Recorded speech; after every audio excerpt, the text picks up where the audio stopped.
श्री अकाल। और अब आज सोमवार का दिन है और आप जानते हैं कि आज से फिर से संसद की कार्यवाही शुरू हो चुकी है, दोनों सदनों की, और उसके साथ साथ सबकी निगाहें टिकी हुई हैं राहुल गांधी पर इधर लोकसभा में और मल्लिकार्जुन खड़गे पर राज्यसभा में, क्योंकि आज दोनों बोलने वाले हैं। जी हां, राहुल गांधी 12:15 बजे लोकसभा में भाषण देंगे और खासकर राष्ट्रपति के भाषण, जो उनका अभिभाषण है, उस अभिभाषण पर धन्यवाद प्रस्ताव और उस पर चर्चा चल रही है। लेकिन उसके साथ साथ बहुत सारी चीजें जो देश में चल रही हैं उस पर भी विपक्ष चाहता है कि चर्चा हो। जैसे नीट बहुत बड़ा मामला है और नीट को लेकर लगातार स्थगन प्रस्ताव दिए जा रहे हैं। मणिकम टैगोर ने दिया है स्थगन प्रस्ताव, और उसके अलावा आज विपक्षी दल इंडिया गठबंधन के तमाम नेता इकट्ठा हुए 10:30 बजे संसद भवन में, और इन लोगों ने मार्च किया, प्रोटेस्ट किया, और खासकर उन मसलों को लेकर जो कहीं ना कहीं जनता के बीच, और वो मसले जो हैं वो हैं ईडी, सीबीआई, आईटी, ये जांच एजेंसियां, इनका दुरुपयोग और कैसे दुरुपयोग कर रही है सरकार, इस मसले को लेकर भी आज प्रोटेस्ट यानी कि वहां विरोध प्रदर्शन किया गया। और इसकी तस्वीरें आप देख रहे हैं, और खासकर आम आदमी पार्टी के नेता और तमाम दूसरे दलों के नेता जो इंडिया गठबंधन के साथी हैं, ये सब इकट्ठा हुए थे। इस बीच उधर लोकसभा की कार्यवाही शुरू हो चुकी है, राज्यसभा की भी हो चुकी है। लोकसभा पहले चलते हैं, क्या कुछ कह रहे हैं ये सुन लेते हैं। आसंदी पर यानी चेयर पर हैं इस वक्त ओम बिरला, क्या कुछ कह रहे हैं जरा पहले उसको सुनते हैं। और आप जानते हैं कि जैसा पहले बता चुका हूं कि राहुल गांधी 12:15 बजे 12:15 पे आज पहली बार एलओपी के रूप में, लीडर ऑफ अपोजिशन के रूप में अपनी बात रखेंगे, उनको भी सुनेंगे। 12:15 बजने में भी सवा घंटे का समय है, लेकिन उससे पहले लोकसभा में जो कुछ चल रहा है इस पर हमारी निगाहें टिकी हुई हैं। उधर हम लेके चलेंगे, हमारे साथी अमलेंदु उपाध्याय जी यहां मौजूद हैं और न्यूज रूम में हमारे तमाम साथी मौजूद हैं जो इस पूरे घटनाक्रम पर अलग अलग खबरों पर अपनी प्रतिक्रियाएं या किसी न किसी रूप में इनपुट देते पहुंचाते रहते हैं। तो उन सब के बीच में हम आपको ले चलेंगे। पहले चलते हैं लोकसभा और वहां क्या कुछ चल रहा है, सुनिए। उड़ान भरने वाले एयर इंडिया के 2 विमानों को आतंकवादियों द्वारा निशाना बनाया गया था। आयरलैंड में AI-182 कनिष्क में विस्फोटक के कारण 329 निर्दोष लोगों ने अपनी जान गंवाई थी, जबकि जापान में ऐसी एक और बड़ी तबाही टल गई, लेकिन इसमें भी 2 अन्य लोगों की मृत्यु हो गई। ये घटनाएं इस बात का स्मरण कराती है कि विश्व को आतंकवाद और हिंसक चरमपंथ के प्रति शून्य सहिष्णुता क्यों बरतनी चाहिए। इसे किसी प्रकार से क्षमा नहीं किया जा सकता, न ही न्यायोचित ठहराया जा सकता। अब ये सभा दिवंगत आत्माओं की स्मृति में कुछ देर मौन रहेगी।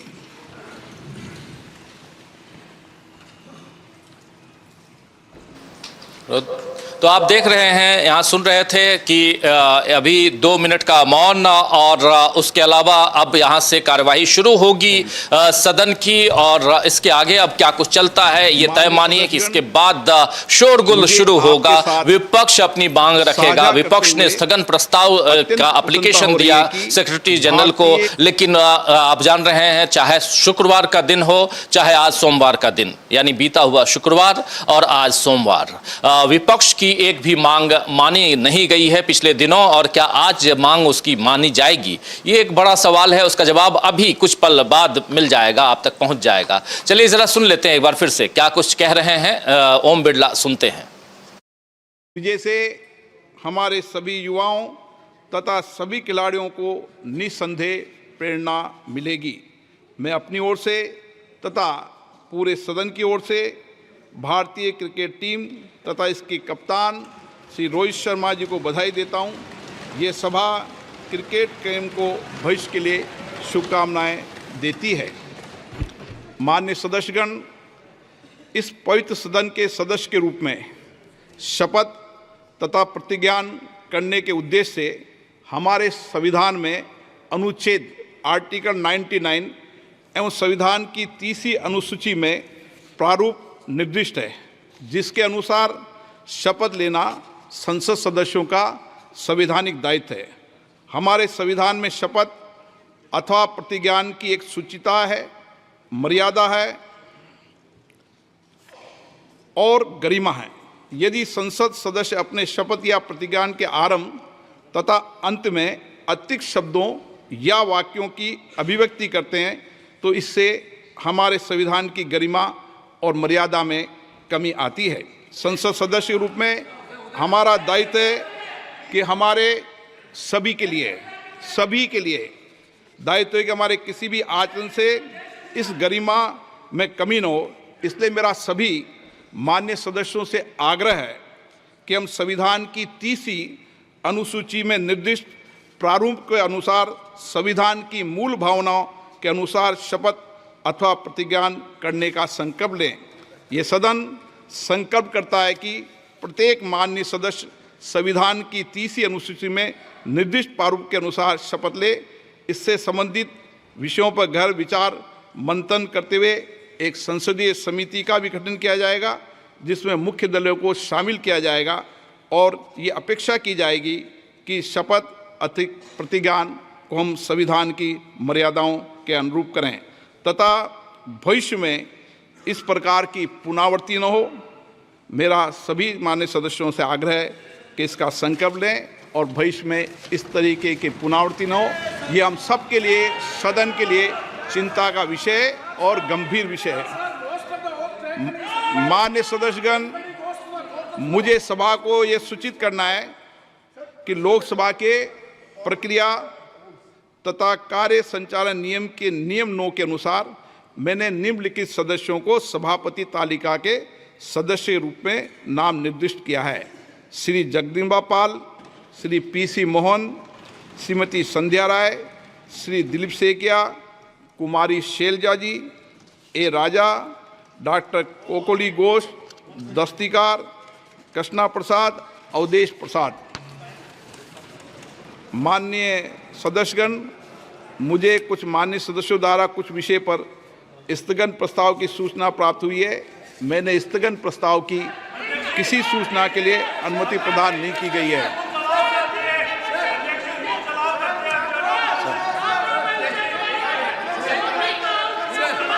माननीय सदस्य नियम अलाउ करते हैं लेकिन अध्यक्ष ने व्यवस्था दे चुके हैं और अध्यक्ष का निर्णय अंतिम होता है। माननीय वरिष्ठ वकील हैं। ओके। सभा पटल पर रखे जाने वाले पत्र आइटम नंबर 2 श्री अर्जुन राम मेघवाल। आदरणीय अध्यक्ष जी। तो सुन रहे थे आप यहाँ मल्लिकार्जुन खड़गे जो अपनी बात रख रहे थे। यहाँ पर सबसे इंपॉर्टेंट जो मामला है वो ये है कि स्थगन प्रस्ताव पर जितनी चिट्ठियां दी गई और स्थगन प्रस्ताव में सबसे बड़ी चीज की नीट पर यहाँ चर्चा हो। और स्थगन प्रस्ताव होता क्या है? स्थगन प्रस्ताव ये होता है कि जो नॉर्मल जो गतिविधियां होती हैं उन गतिविधियों को रोक कर एक कोई विशेष मामला है उस पर चर्चा हो सदन के अंदर, ये स्थगन प्रस्ताव होता है। और इसको सदन के लिए आज नीट पर चर्चा के लिए मणिकम टैगोर जो तमिलनाडु से कांग्रेस पार्टी के नेता हैं, सांसद हैं और कई अलग अलग कमेटियों के मेंबर भी हैं, उन्होंने दिया था। लेकिन उस प्रस्ताव और इसके अलावा भी मनीष तिवारी ने भी दिया था और इन प्रस्तावों पर मोहर लगाने की जगह उन्हें खारिज कर दिया गया है। और उन्होंने कहा अभी ओम बिरला ने कि हम ऐसे किसी प्रस्ताव पर नहीं जाएंगे। और उसके बाद इन्होंने अर्जुन राम मेघवाल को खड़ा किया कि आज आगे क्या कुछ गतिविधियां हैं उस पर हम उसको पहले जो एनलिस्टेड है उसको हम यहां बताएं और सदन की कार्यवाही शुरू करें। यह सब कुछ चल रहा है, शोर शराबा उधर सदन के अंदर देख रहे हैं और कहीं ना कहीं ओम बिरला उन लोगों को समझाने की यानी विपक्ष को समझाने की कोशिश कर रहे हैं। लेकिन ओम बिरला यहां अपनी जब बात रख रहे थे तो एक बात और रख रहे थे कि संविधान की मर्यादा के हिसाब से जो शपथ लेते हैं हम संसदगण जो सदस्य जो हैं यानी लोकसभा के वो शपथ लेते हैं तो उसमें संविधान सामने आता है। और कई लोगों ने अलग अलग नारे लगाए, संविधान के नारे हो या दूसरे नारे, और इस पर इन्होंने आपत्ति दर्ज कराई है। आप याद कीजिए कि एक मामला आया था जब इन्होंने शशि थरूर जय संविधान के नारे लगाए तो उसके बाद इन्होंने कहा कि संविधान की ही शपथ आप ले रहे हैं तो जय संविधान क्यों, इस पर दीपेंद्र हुड्डा ने अपनी बात रखी थी। उसके बाद इन्होंने प्रिंसिपल या एक हेडमास्टर की तरह इन्होंने कहा था कि चलो चलो चुपचाप बैठ जाओ। तो जो बैठ जाओ वाला जो अंदाज था इससे इनकी यानी ओम बिरला की काफी खिंचाई हुई है। सोशल मीडिया से लेकर तमाम राजनीतिक जो विश्लेषक हैं, विशेषज्ञ हैं, इन लोगों ने कहा कि ये आचरण आसंदी पर बैठे ओम बिरला का ठीक नहीं है और इसके बाद आज ये बात कहते हुए नजर आ रहे हैं। लेकिन चलिए जरा फिर डांटते हुए नजर आ रहे हैं, डांट रहे हैं। देखिए ये अपने कहें तो ओम बिरला साहब जो अंदाज है उनका, उस अंदाज से वो बाहर निकल नहीं सकते हैं और इनका ये दूसरा टर्म है। दूसरे टर्म में और भी ये खतरनाक प्रिंसिपल की तरह नजर आ रहे हैं। एक जो टीचर प्रिंसिपल होता है वो धीरे धीरे खतरनाक हो जाता है, जिसको बुलाता है उसी को दो तमाचा लगाता है। तो ये कुछ दिनों में शायद ऐसे ही नजर आएंगे अमलेंदु जी, तो वो हम लोग देखेंगे। लेकिन इससे पहले इस सदन के अंदर जो कुछ चल रहा है, तस्वीरें हम सदन से आपको पहुंचा ही रहे हैं। हमारे साथ अमलेंदु उपाध्याय जी हैं, तमाम हमारी टीम पीछे बैठी हुई है इस न्यूज रूम में, और आप हमारे तमाम साथी जो बाद में जुड़े हैं इस ब्रेकिंग में, आप सबका एक बार फिर से स्वागत करता हूं, इस्तकबाल करता हूं। दो तस्वीरें आपके सामने हैं। एक तस्वीर नीचे आप देख रहे हैं, उस तस्वीर में जो प्रोटेस्ट हो रहा था, ईडी, सीबीआई, आईटी, इन तमाम एजेंसियों का कैसे दुरुपयोग हो रहा है, इस प्रोटेस्ट को लेकर आम आदमी पार्टी और तमाम दूसरे दलों के नेताओं ने अपनी बात रखी है। दूसरी तरफ सदन के अंदर जो कुछ चल रहा है, लोकसभा के अंदर जो कुछ चल रहा है, वो बातें यहां पर आप देख रहे हैं। अब सीधे जरा आपको ले चलता हूं संजय सिंह, आम आदमी पार्टी के नेता, राज्यसभा सांसद, वो क्या कुछ कह रहे थे इसी प्रोटेस्ट में, उनको पहले सुनते हैं, फिर चर्चा आगे बढ़ाएंगे। हमारे साथ हमारे न्यूज रूम में हमारे तमाम साथी हैं, मौजूद हैं, और यहां पर अमलेंदु उपाध्याय जी हैं, इनके पास भी चलेंगे। लेकिन पहले संजय सिंह क्या कुछ कह रहे थे अभी से थोड़ी देर पहले, सुन लीजिए और फिर इंतजार कीजिए। थोड़ी देर बाद जब राहुल गांधी अपनी बात रखेंगे तो उम्मीद हम यही करते हैं कि सत्ता पक्ष की तरफ से टोका टाकी नहीं होगा। अभी तक विपक्ष की बात तो आती है, लेकिन सत्ता पक्ष पर कितना नागवार गुजरेगा एक एलओपी के रूप में, जिनको आप अभी तक क्या क्या नहीं बना के रखे हुए थे। लेकिन आज राहुल गांधी जब अपनी बात, एक लीडर ऑफ अपोजिशन जो एक शैडो प्राइम मिनिस्टर होता है, वो जब खड़ा होगा बोलने के लिए, तो आगे क्या कैसी प्रतिक्रिया आती है सत्ता पक्ष की तरफ से, वो भी हम देखेंगे। पहले संजय सिंह को सुनते हैं। देखिए, ये अरविंद केजरीवाल जी को जिस तरीके से ईडी का, सीबीआई का दुरुपयोग करके जेल में डाला गया है, जिस तरह से जांच एजेंसियों का दुरुपयोग पूरे देश में हो रहा है, बंगाल हो, बिहार हो, यूपी हो, कांग्रेस पार्टी हो, दूसरी पार्टियां हो, महाराष्ट्र के अंदर हो, तो उसके खिलाफ, तमिलनाडु में हो, उसके खिलाफ ये प्रोटेस्ट है। केजरीवाल जी को ईडी कोर्ट ने कह दिया कि भाई इनके खिलाफ कोई सबूत नहीं है। ईडी बायस्ड तरीके से, दुर्भावना से केजरीवाल के खिलाफ काम कर रही है, ये ईडी कोर्ट ने कह दिया। बावजूद इसके सीबीआई का मुकदमा लगा के उनको जेल में डाल दिया गया। तो इन सारे सवालों को लेके प्रदर्शन है। आप सर, आज क्रिमिनल लॉ 3 जो इम्प्लीमेंट हो रहा है, वो एक तुगलकी फरमान है, और मैं यही कहना चाहता हूं मोदी जी से कि अब आप ये सब चीजें बंद कीजिए। जो प्रभावित पक्ष हैं उनसे बात किए बगैर आप इस देश में कोई कानून कैसे ला सकते हैं? सर, नीट पर डिस्कशन की बात हो रही है, कांग्रेस ने भी अर्जेंट मोशन। नीट के नाम पे चीट जो हुआ है उस पर बात होनी चाहिए। एक सवाल और है, एक और हॉरिफिक। तो सुन रहे थे आप यहां संजय सिंह, आम आदमी पार्टी के नेता, राज्यसभा के सांसद, और नीट का मामला हो, चाहे ईडी, सीबीआई, आईटी का मामला हो, जांच एजेंसियों का मामला हो। आप जानते हैं कि दोस्तों की आज पहली तारीख है और आज से 3 नए कानून देश पर थोप दिए गए हैं, या कहें तो सीआरपीसी, आईपीसी और एविडेंस एक्ट, ये जो हैं इसको बदल दिया गया है। और ये तीनों कानून जब लाए गए तो सदन से 146 सांसदों को दोनों सदनों से बाहर कर दिया गया था, निलंबित कर दिया गया था, और उस बीच बिना बहस के इन तीनों कानूनों को लाया गया था। और इसके बाद इसका विरोध हुआ, मामला सुप्रीम कोर्ट पहुंचा, सुप्रीम कोर्ट में याचिका खारिज हो गई और कुछ याचिकाएं अभी लगी हुई हैं। लेकिन अब ये कानून आने के बाद खबर ये भी आई कि दिल्ली में नए कानून के तहत एक केस भी सुबह सुबह दर्ज हो गया है। नए कानून के तहत, कानून में कौन सा कानून क्या होगा, कौन सी धाराएं, 420 ठगी आप जानते हैं, उसके वो 420 अब कुछ और होगा, 307 अटेम्प्ट टू मर्डर, 302 मर्डर, ये तमाम जो केसेस हैं इसकी धाराएं अब बदल चुकी हैं और इसमें किसको कितनी सजा होगी ये भी बदल चुका है। लिंचिंग से लेकर महिलाओं के साथ छेड़छाड़ और तमाम दुष्कर्म, इन तमाम मसलों पे भी जो सजाएं हैं उसका प्रावधान खत्म हो चुका है। अब आप ऑनलाइन भी एफआईआर दर्ज करा सकते हैं, बहुत कुछ है। लेकिन इस कानून की आलोचना क्यों हो रही है इस पे भी चर्चा करेंगे। उधर सदन के अंदर जो स्थगन प्रस्ताव था उसको खारिज कर दिया ओम बिरला ने, लेकिन उसके बाद आगे की गतिविधियां जो चल रही हैं उस पर निगाहें टिकी हुई हैं। और जरा जल्दी से आपको ले चलते हैं पहले सदन के अंदर, वहां क्या कुछ चल रहा है। दूसरी तरफ डिप्टी स्पीकर का पद भी अब देने के लिए सरकार, सत्ता पक्ष राजी है, लेकिन उसको लेकर दांव पेच चल रहा है, उस पर भी चर्चा करेंगे। और डिप्टी स्पीकर के मामले में सबसे ऊपर जिसका नाम आ रहा है वो है फैजाबाद यानी अयोध्या से सांसद, जिन्होंने हिलाकर रख दिया बीजेपी को, अवधेश प्रसाद पासी। अवधेश प्रसाद का नाम सबसे ऊपर चल रहा है। कहा यह जा रहा है कि ममता बनर्जी ने भी इस नाम को सुझाया है। तो डिप्टी स्पीकर का बनना यानी कहीं ना कहीं दबाव में सरकार का आना, यह भी माना जाएगा। पहले एक बार फिर से चलते हैं क्या कुछ रिजिजू साहब कह रहे हैं। और किरण रिजिजू आप जानते हैं संसदीय कार्य मंत्री हैं, वो क्या कह रहे हैं जरा उनको भी सुनते हैं और चर्चा आगे बढ़ाएंगे। हमारे साथ अमलेंदु उपाध्याय जी हैं, इनके पास भी आएंगे। पहले सीधे संसद यानी लोकसभा चलते हैं, सुनिए। Clause 1. To consider the report submitted by the National Commission for Backward Classes under Article 338B of the Constitution and to report to the both houses as to the measures that should be taken by the Union Government in respect of matters within the purview of Union Government, including the administrations of the Union Territories. B. To report to the House, both the houses, on action taken by the Union Government and administration of the Union Territories on the measures proposed by the committee. 3. To examine the measures taken by the Union Government to secure due representation of other backward classes, particularly the most backward classes in services and the posts under its control, including appointments in the public sector undertakings, statutory and semi-government bodies, and in the Union Territories, having regard to the provisions of the Constitution. 4. To report to both houses on the working of the welfare programs for other backward classes in the Union Territories. 5.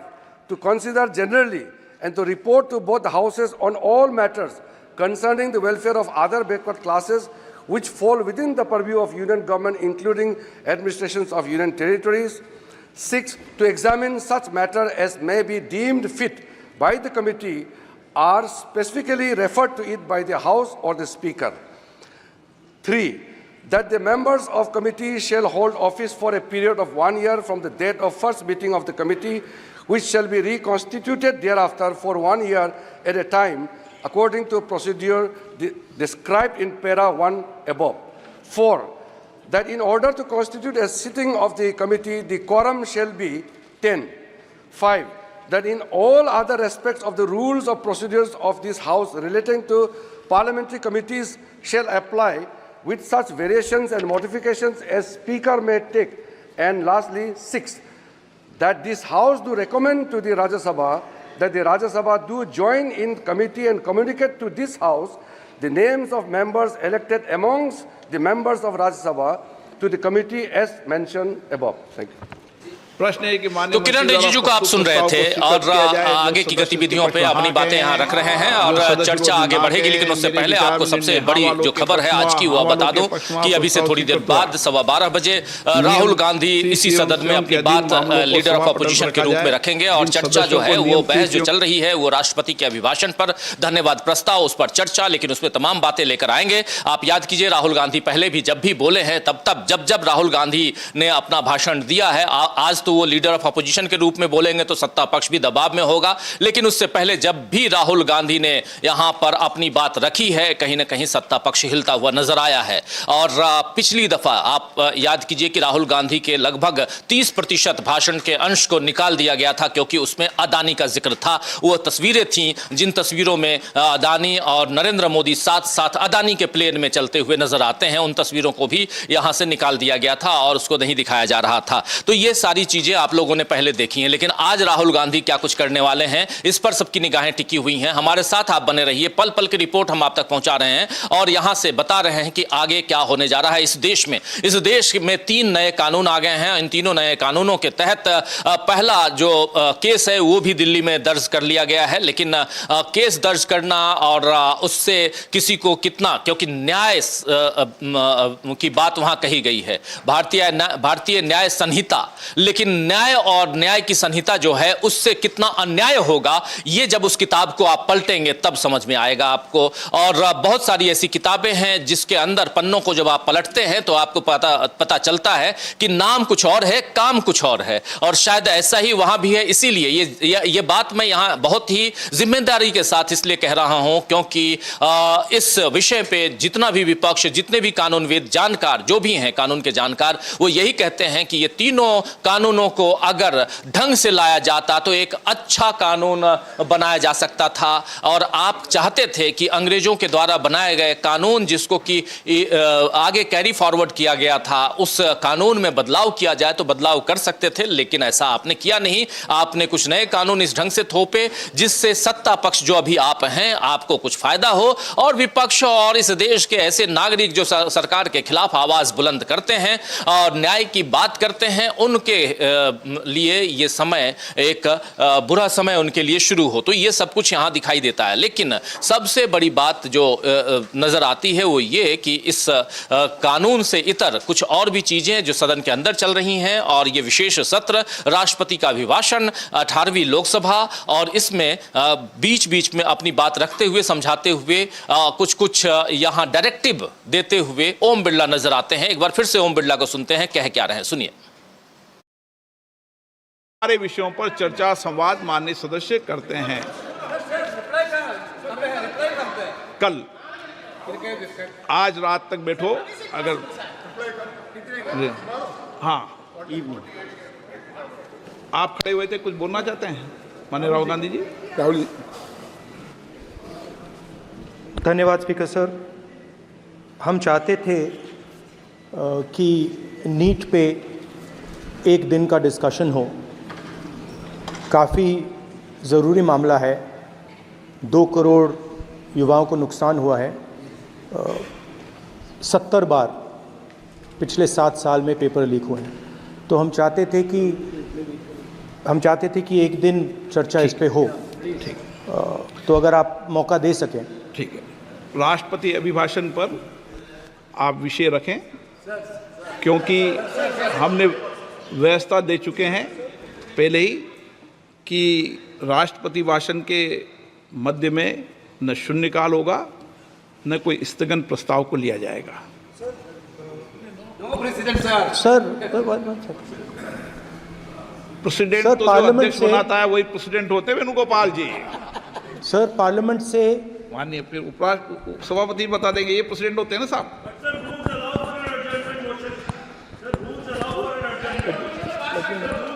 Rule के बाद भी अध्यक्ष निर्देश होते हैं ना वकील साहब। चलिए, आपको सर- बोलने दे रहे हैं आपके नेता लोग, सर- आपको बोलने दे रहे हैं लोग। सर पार्लियामेंट से देश को मैसेज जाता है, ठीक है, और हम स्टूडेंट्स को मैसेज देना चाहते हैं कि जो नीट का इशू है ओके। वो पार्लियामेंट के लिए ज़रूरी है। ठीक है। इसलिए मैसेज देने के लिए हम चाहते थे आप कि एक नोटिस- दिन आप पार्लियामेंट नोटिस दे चर्चा दें, करे। मैं देखता हूँ। ठीक है, At least allow sir, LOP to conclude, sir. No conclude कर दिया उन्होंने पहले विषय। अध्यक्ष महोदय, ये पूरा सदन इस बात से अवगत है कि संसद की कार्रवाई कुछ रूल्स और प्रोसीजर्स के आधार पर चलती है। रूल्स और प्रोसीजर्स के अतिरिक्त कुछ हेल्दी ट्रेडिशंस हैं संसद की, जिसके आधार पर कार्रवाई चलती है। और मानता हूं कि ये हेल्दी ट्रेडिशंस हमारे संसद की एक सबसे बड़ी ताकत है। जब कभी भी राष्ट्रपति जी के अभिभाषण पर चर्चा होती है तो आज तक कभी ऐसा नहीं हुआ है, क्योंकि अपने लंबे संसदीय जीवन में जो मैंने देखा है उस आधार पर मैं कह सकता हूं कि अन्य किसी विषय पर उस समय चर्चा हुई हो। इसलिए मैं अपने सभी सम्मानित विपक्ष के सदस्यों से भी आग्रह करना चाहता हूं, आप जिस विषय पर चर्चा करना चाहते हो आप चर्चा करें, लेकिन एक बार राष्ट्रपति से संबंधित जो धन्यवाद प्रस्ताव है उसको संसद में पारित करने के बाद ही करें। यह मेरा सभी से विनम्र अनुरोध है। माननीय श्री राष्ट्रपति अभिभाषण पर चर्चा, श्री अनुराग ठाकुर जी, मैंने उनको बुला लिया। माननीय अध्यक्ष महोदय, ऐसा नहीं है, आपको पर्याप्त मौका दिया। अब अनुराग ठाकुर जी। माननीय अध्यक्ष महोदय,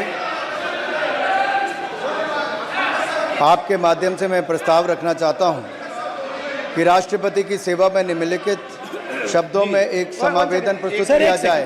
एक सेकंड सर, मैं राजनाथ सिंह जी की बात से सहमत हूं। तो ऐसे करते हैं, प्रेसिडेंट एड्रेस के बाद एक दिन नीट की चर्चा के लिए दे देते हैं। आप नोटिस देना, मैं निर्णय करूंगा। राजनाथ सिंह जी का तो सुझाव हो सकता है, निर्णय मैं करूंगा या बीएससी करेगी। ओके, अनुराग ठाकुर जी।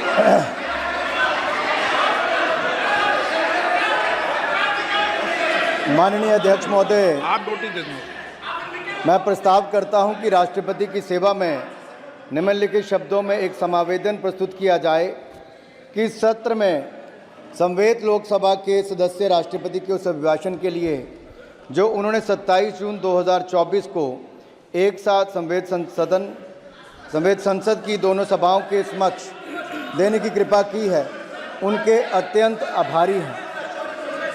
माननीय अध्यक्ष जी, मैं आपका आभारी हूं कि आपने इस अवसर पर मुझे बोलने का अवसर दिया। मैं खुद को सौभाग्यशाली समझता हूं कि इस 18वीं लोकसभा में माननीय राष्ट्रपति श्रीमती द्रौपदी मुर्मू जी के अभिभाषण के धन्यवाद प्रस्ताव पर सर्वप्रथम मुझे अपने विचार व्यक्त करने के लिए मेरी पार्टी ने और माननीय प्रधानमंत्री जी ने मुझे अवसर दिया है। मैं हृदय की गहराइयों से माननीय प्रधानमंत्री जी का बहुत बहुत आभार प्रकट करता हूं, धन्यवाद करता हूं। माननीय स्पीकर महोदय, आप एक बार फिर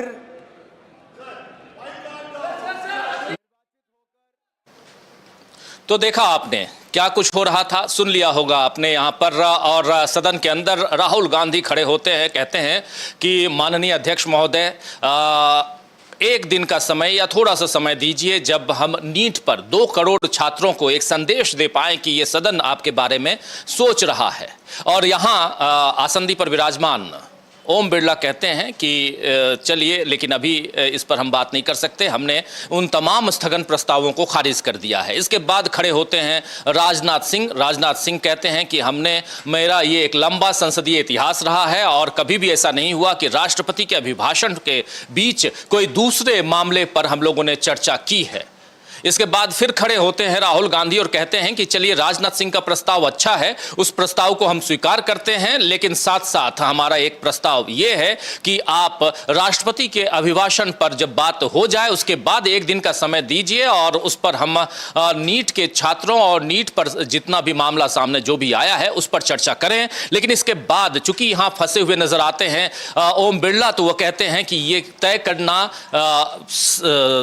लोकसभा स्पीकर का काम है, मेरा काम है, आप मुझे नहीं बताएंगे। यहां ईगो सामने आता है। सुनेंगे राहुल गांधी ने क्या कुछ कहा था, लेकिन पहली प्रतिक्रिया अमलेंदु उपाध्याय जी क्या कुछ कहेंगे। जो कुछ चल रहा है इसमें बहुत ही इंपॉर्टेंट पहलू कि राहुल गांधी ये मैसेज देने में कामयाब रहे हैं कि वो चाहते हैं, विपक्ष चाहता है देश के युवाओं के भविष्य के साथ जो खिलवाड़ हो रहा है और उस पर चर्चा करे, लेकिन ये सरकार चर्चा नहीं करना चाहती है। राजीव जी, राहुल गांधी ने कहा जाए बुरी तरीके से सरकार को नंगा कर दिया भरी सदन में, ये आप इस तरीके से कह सकते हैं। क्योंकि जिस तरीके से चर्चा की बात चल रही थी उसके बाद फिर राजनाथ सिंह खड़े हुए, उन्होंने कहा कि भाई ठीक है, बाद में इस पर उन्होंने हवाला दिया कि अब तक संसदीय परंपरा जो रही है।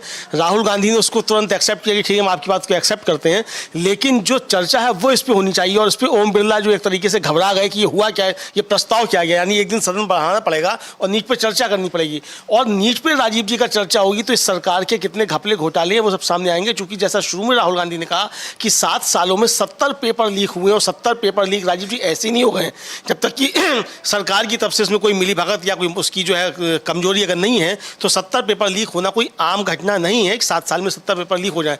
तो ये सरकार पेपर लीक पे बुरी तरीके से घिरी हुई है। और राजीव जी, पूरे चुनाव में पेपर लीक एक बड़ा मसला था, छात्रों की परीक्षाएं बड़ा मसला था और इस मसले पे युवाओं ने जम करके वोट भी दिया है और इस भारतीय जनता पार्टी के खिलाफ अपनी आवाज़ भी उठाई है।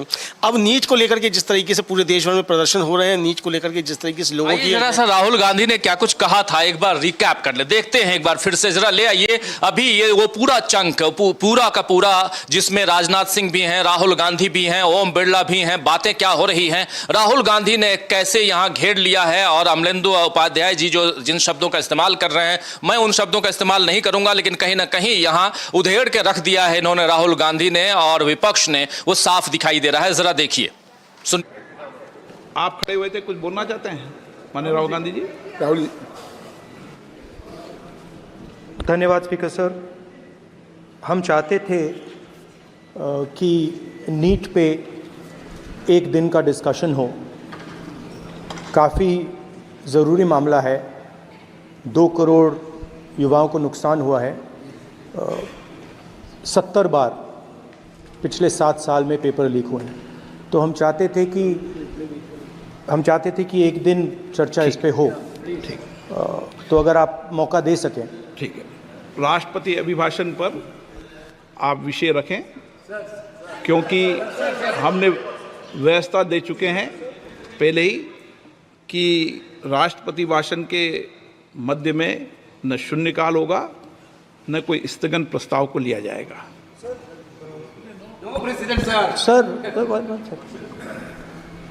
प्रेसिडेंट सर, तो जो पार्लियामेंट अध्यक्ष से- बनाता है वही प्रेसिडेंट होते हैं वेणुगोपाल जी।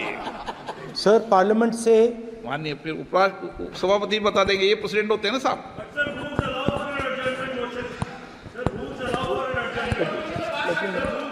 रूल के बाद भी अध्यक्ष निर्देश होते हैं ना वकील साहब। चलिए, आपको सर- बोलने दे रहे हैं आपके नेता लोग, आपको बोलने दे रहे हैं लोग। सर पार्लियामेंट से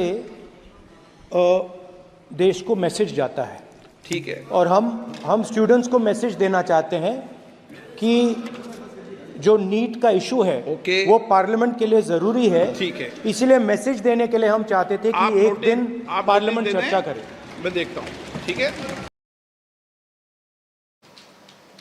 तो ये नीट पे और आप वैसी व्यवस्था करें ये कह रहे हैं। आप बहुत ही कितना पोलाइटली राहुल गांधी बात कर रहे हैं। ये राहुल वो राहुल नहीं है, आप याद कीजिए, जो बहुत एग्रेसिव वे में बात करता था, जो बिल्कुल जब बोलने उठता था तो एक एग्रेशन दिखाई देता था। लेकिन ये राहुल गांधी एक लीडर ऑफ अपोजिशन वाला जो एक नेता होना चाहिए वो दिखाई दे रहा है। जी राजीव जी, और इस बीच खबर ये है कि विपक्ष का जो है लोकसभा से वॉकआउट कर दिया है नीट के मसले को लेकर के। विपक्ष ने ये बड़ी खबर एक आ रही है, और राहुल गांधी ने जिस तरीके से राजीव जी अपनी बात रखी है उसमें ये साफ तौर पे जाहिर होता है कि राहुल गांधी ने बहुत गंभीरता के साथ देश के सामने मैसेज रखा है।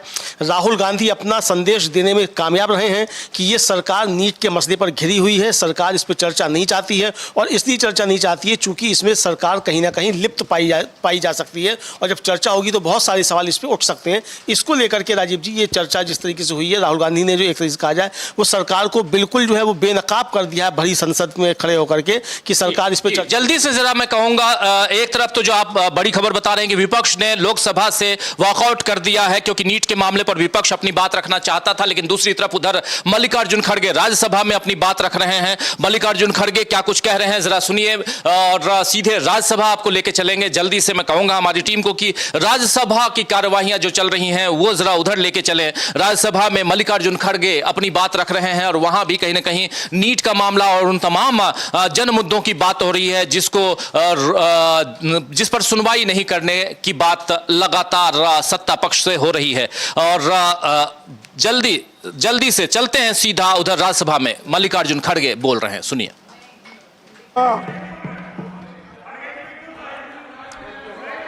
राष्ट्रपति महात्मा गांधी जी, संविधान निर्माता बाबा साहब अम्बेडकर और छत्रपति शिवाजी महाराज समेत 15 महान विभूतियों की मूर्तियां अपनी जगह से हटाकर पीछे कोने में रखा दिया।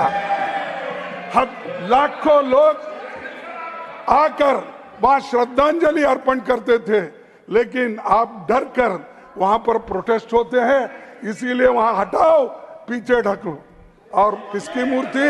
जो आजादी दिलाए महात्मा गांधी, जो संविधान बनाया डॉक्टर बाबा साहब अम्बेडकर, छत्रपति महाराज, ऐसे लोगों को आप पीछे हटा के कोई देखना नहीं, ऐसा करते हो। और उसके लिए लड़ाई हमने लड़ी सर। मैं अभी स्टूडेंट्स था, उस वक्त हमने इस बाबा साहब अम्बेडकर के मूर्ति को बिठाने के लिए हम लड़े। एक सेकंड प्लीज माननीय सदस्यगण, एक सेकंड प्लीज बैठिए। Please honourable minister take your seat. प्रतिपक्ष के नेताजी सर सुनिए, देश के Jairam Ramesh How many times I have to tell you? No. Please, no. किसी ने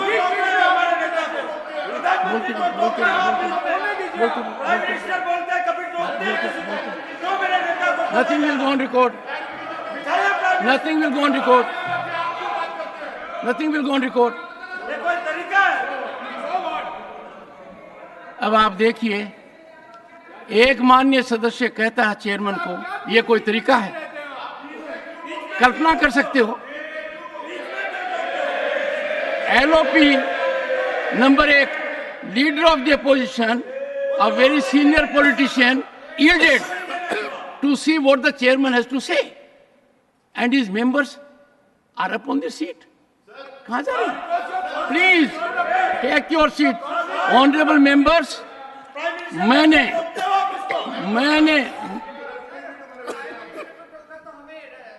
Shakti Singh, I may have to name you. I may have to name you. Your senior leaders are present here. LOP in his wisdom has yielded as to what the chairman has said. You don't allow chairman to say? What kind of anarchy you are engaged in? Honorable members, I had the privilege, I had the distinguished honor, at the invitation, listen to it, at the invitation of the Speaker Lok Sabha to inaugurate Prerna Sthal. I was there. I saw the location. I saw the situation. I would urge the honorable members, before making a comment, spare time to go there, find out its situation, location. One second. How advantageous it is, how well it has been done, and for the first time, in a methodical manner, in our cultural fashion, bringing our civilization to the fore, this has been done. Criticism, for the sake of criticism, can never be constructive. Let us keep away from it. You are a very senior man, sir. Please.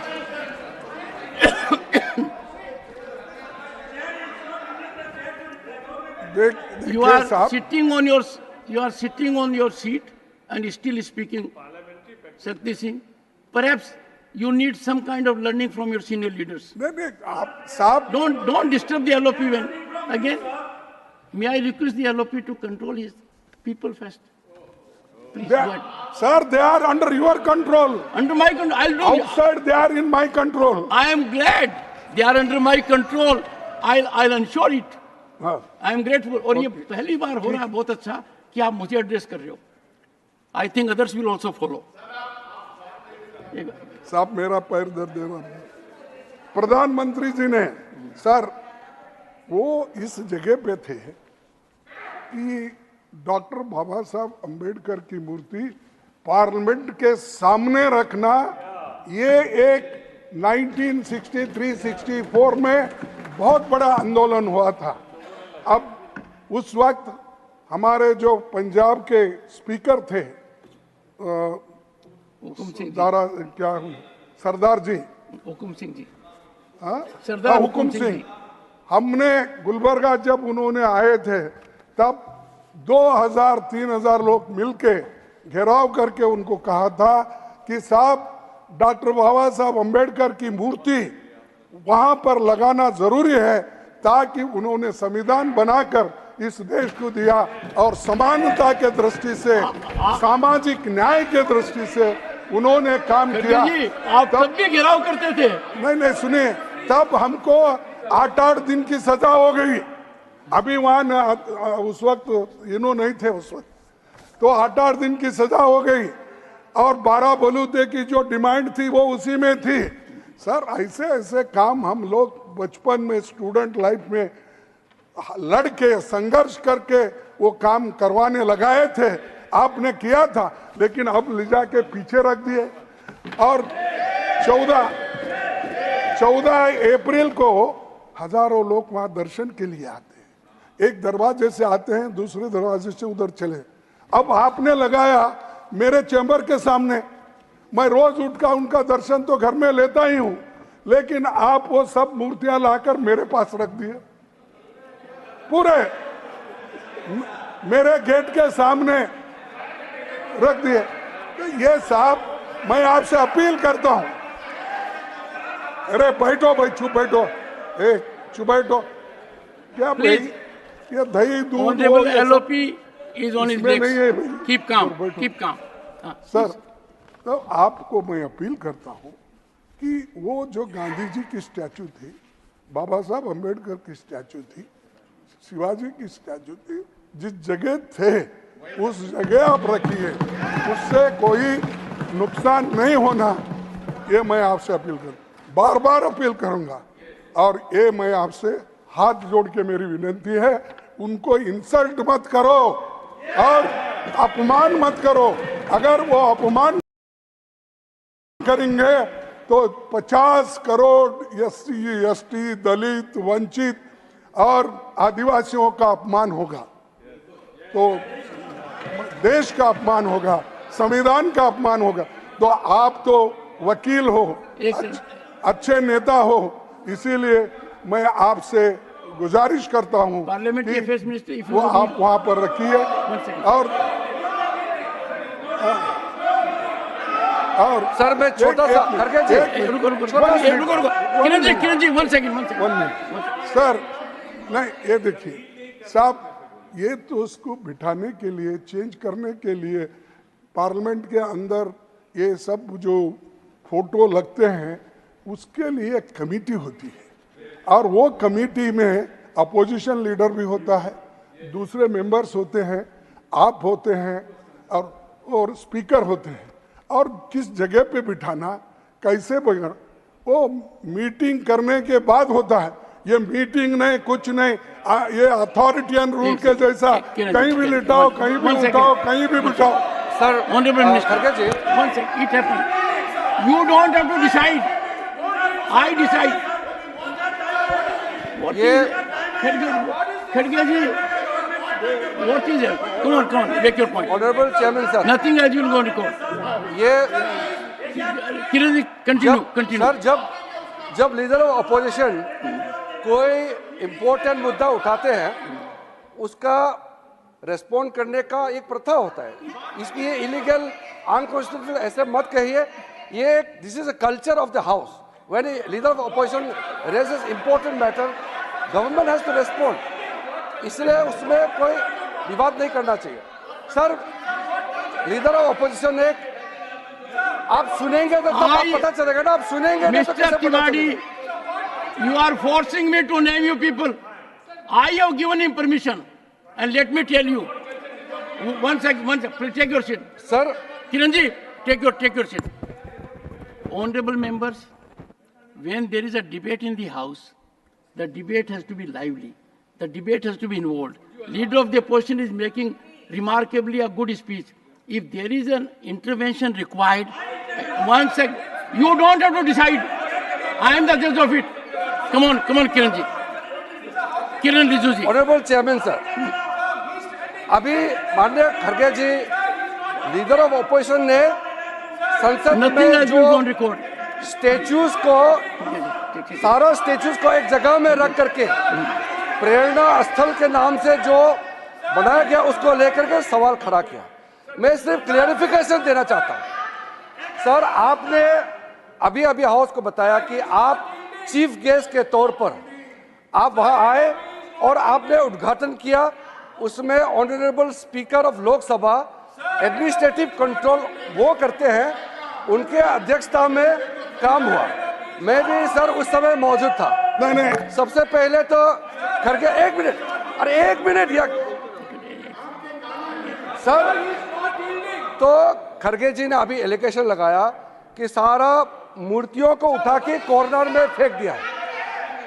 वो sir पुराना parliament एक round shape है, वहां कोई कोने नहीं होते हैं, वो पार्लियामेंट जो राउंड है, और उसी राउंड के अंदर में बहुत ही खूबसूरत जगह में प्रेरणा स्थल का वहां जगह तय किया, और बहुत सम्मानजनक, बहुत ही एप्रोप्रिएटली सही तरीके से मूर्तियों को रखा है।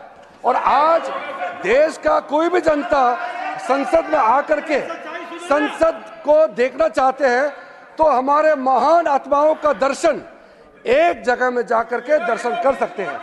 किसी भी तरीके से किसी मूर्ति, किसी महान आत्मा हमारे जो जिन्होंने इस देश को रास्ता दिखा के यहाँ तक पहुँचाया, किसी का अपमान नहीं बल्कि सम्मान करने का तरीका को और बढ़ाया गया है, इसलिए मिसलीड नहीं करना चाहिए। Honourable leader of the person sir देखिए, one sir, please please please please please please please please your entire tribe gets up, I want everyone to take seat. देखिए और खड़गे जी, पार्लियामेंट के बारे में एक बात कही गई थी कहीं कि इसमें one second, there is no backdoor entry in parliament. If you look at the building of parliament, it has been so designed that there is no backdoor entry. ठीक है, देखिए रिजू साहब जो बोले, हाँ, मैं उनसे विनती करता हूं कि रिजू जी, लीडर ऑफ द पोर्शन, आप जो स्टैच्यू बिठाए हैं कौन से लोग उसके लिए लड़े हैं और किस स्थल पे बिठाना, ये उसी वक्त तय हुआ सो है। आप अगर बदल के एक ही जगह हम लाते हैं, और महात्मा गांधी जी को और दूसरे लीडर्स को भी मेरी इज्जत है, लेकिन महात्मा गांधी जी के साथ कहीं और उनको भी बिठाते हैं, नहीं, और बाबा साहब अंबेडकर का सामने बिठाना ये तय हुआ था और वही जगह पे बिठाता है। तुमने हर एक बात को ऐसा कर देते हो कि किसी को हम क्रिटिसाइज करें, किसी को अलग करें, ये बात आप करते हैं। इसीलिए मैं आपसे ये कहता हूं कि उनको एक कमेटी के बारे में मालूम नहीं है, आप पढ़ के देखकर कौन से मेंबर्स हैं उनका सब सलाह लेके उसके बाद उसी जगह पे आप उनको बिठाइए। सर ये तो मैं आपसे बार बार विनती करूंगा। सर, प्रधानमंत्री जी ने अभी कहा कि इस वक्त people want substance not slogans. पिछले 10 सालों से विपक्ष आपको यही कहता है कि कुछ काम भी कीजिए, महज नारेबाजी मत करिए।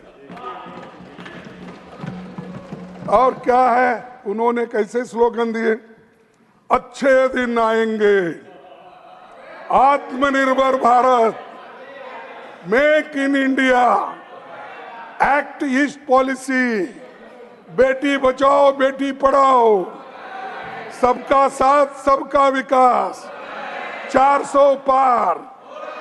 और ये स्लोगन दिए, 400 पार, वही तुम तो डूब गए अब तो इसमें। चलो तो ये स्लोगन है, और स्लोगन देने में मोदी जी माहिर है।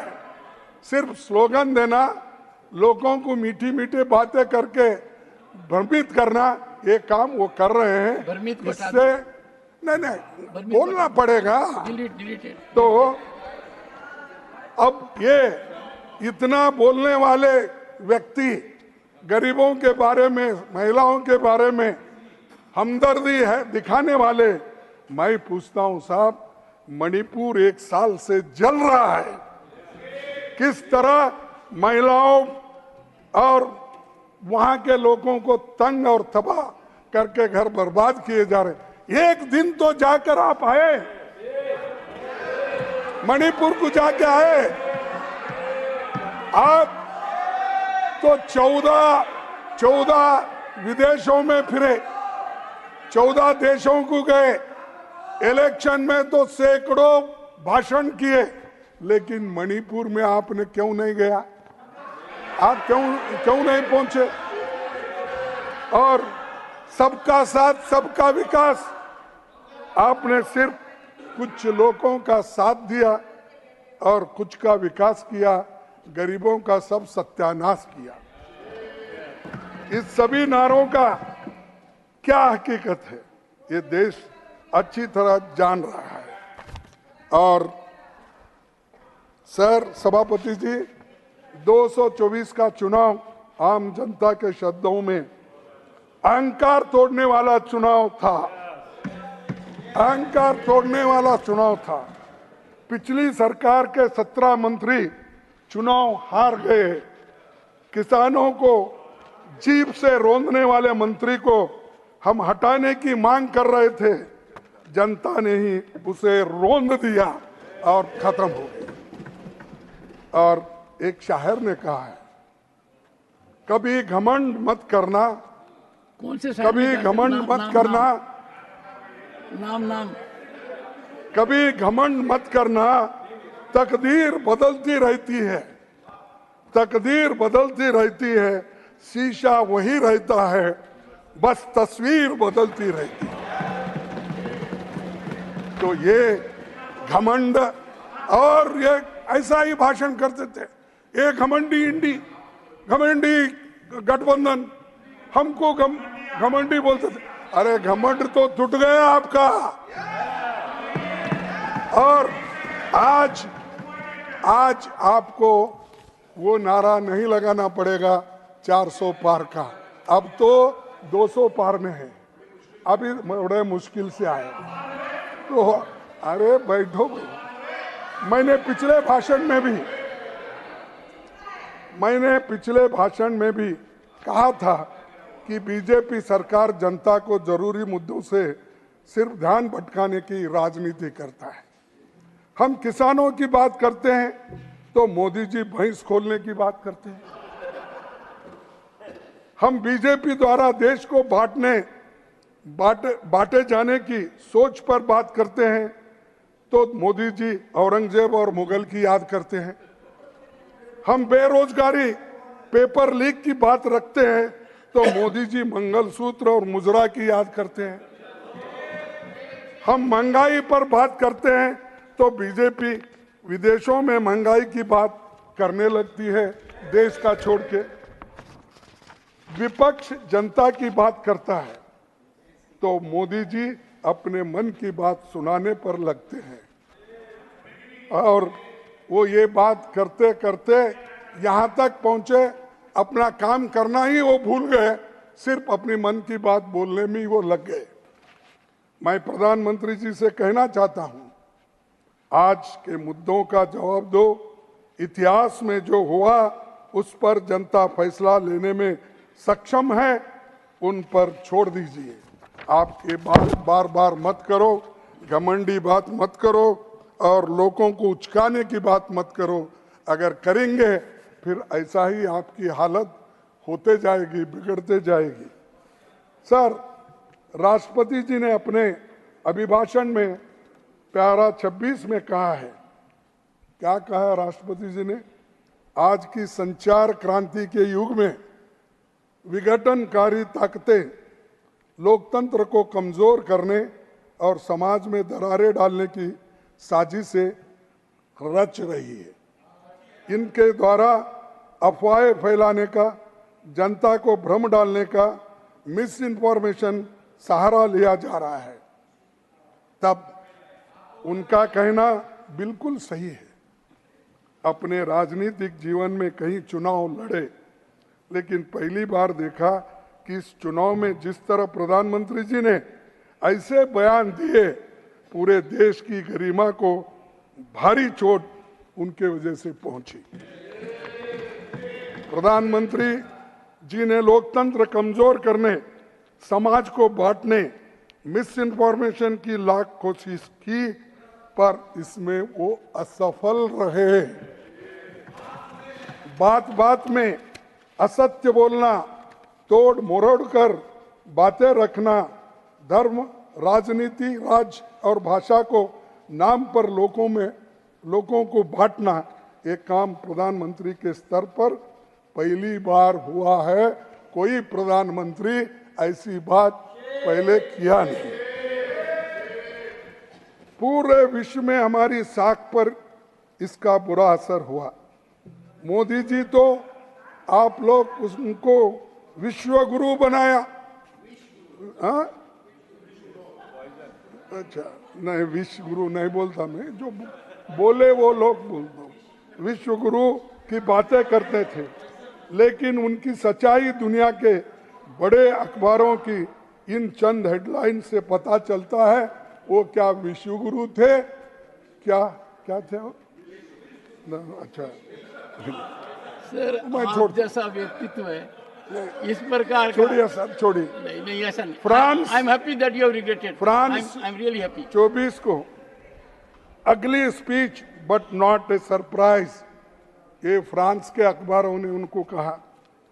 वॉशिंगटन पोस्ट ने कहा Modi accused of the hate speech toward India's Muslims in election rally. Third, CNN ने कहा Modi जी's Muslim remarks spark hate speech accusation as India's mammoth election deepens divide. Al Jazeera ने ये कहा infiltrators Modi accused of anti-Muslim hate speech and India election. Then Guardian ने कहा Narendra Modi accused of stirring tensions as voting in India continues.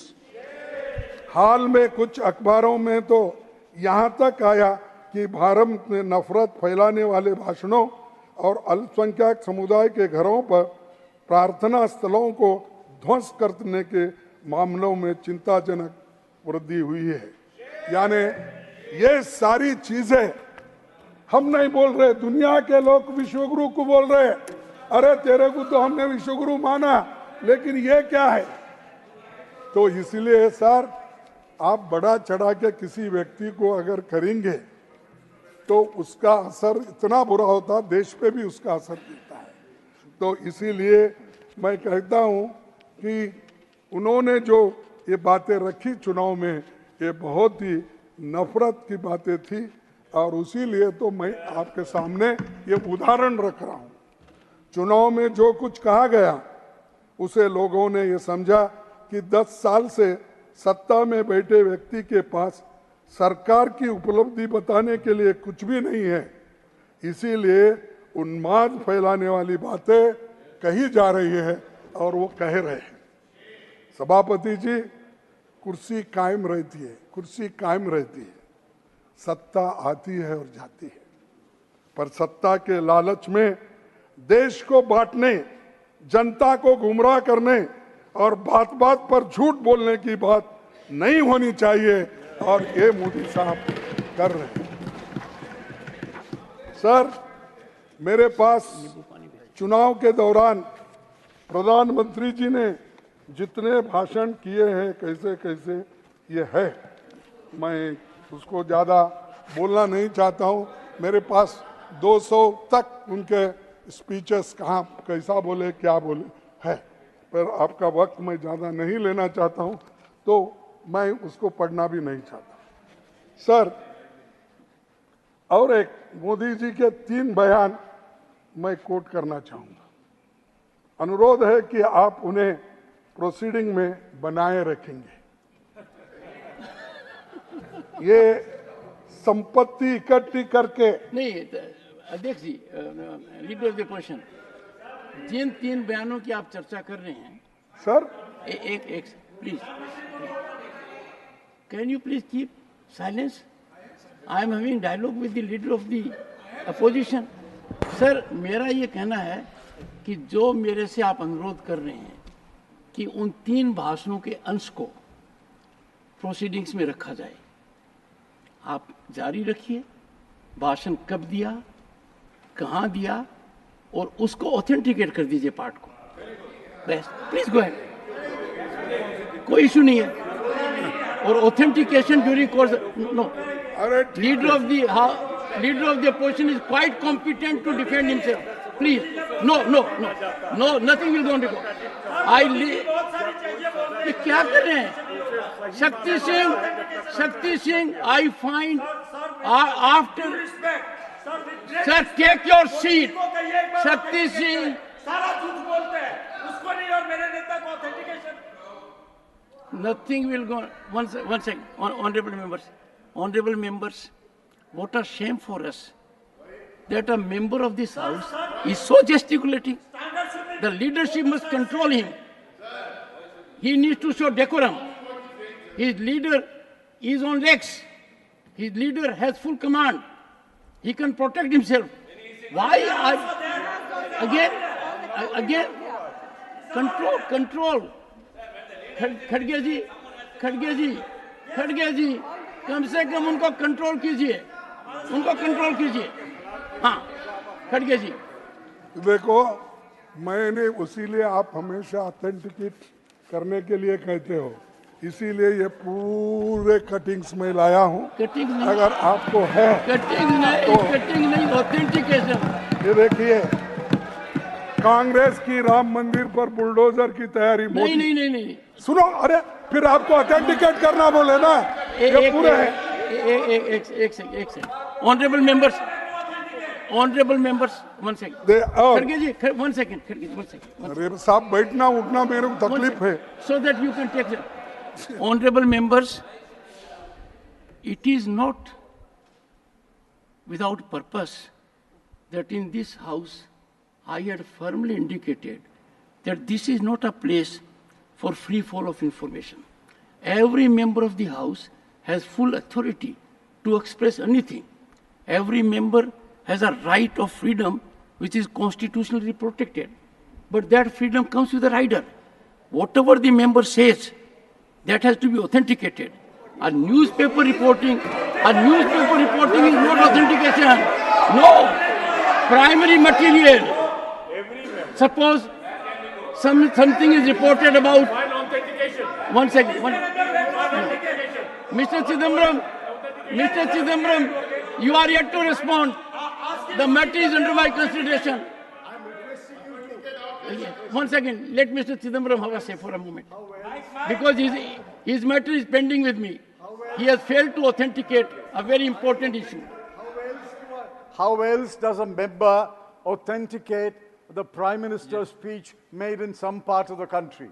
How else does he authenticate? Yes, I'll tell you. How else? Please tell us. No, how else does he authenticate? I'll tell you. Mr. Chidambaram is a distinguished senior advocate. I have been one myself.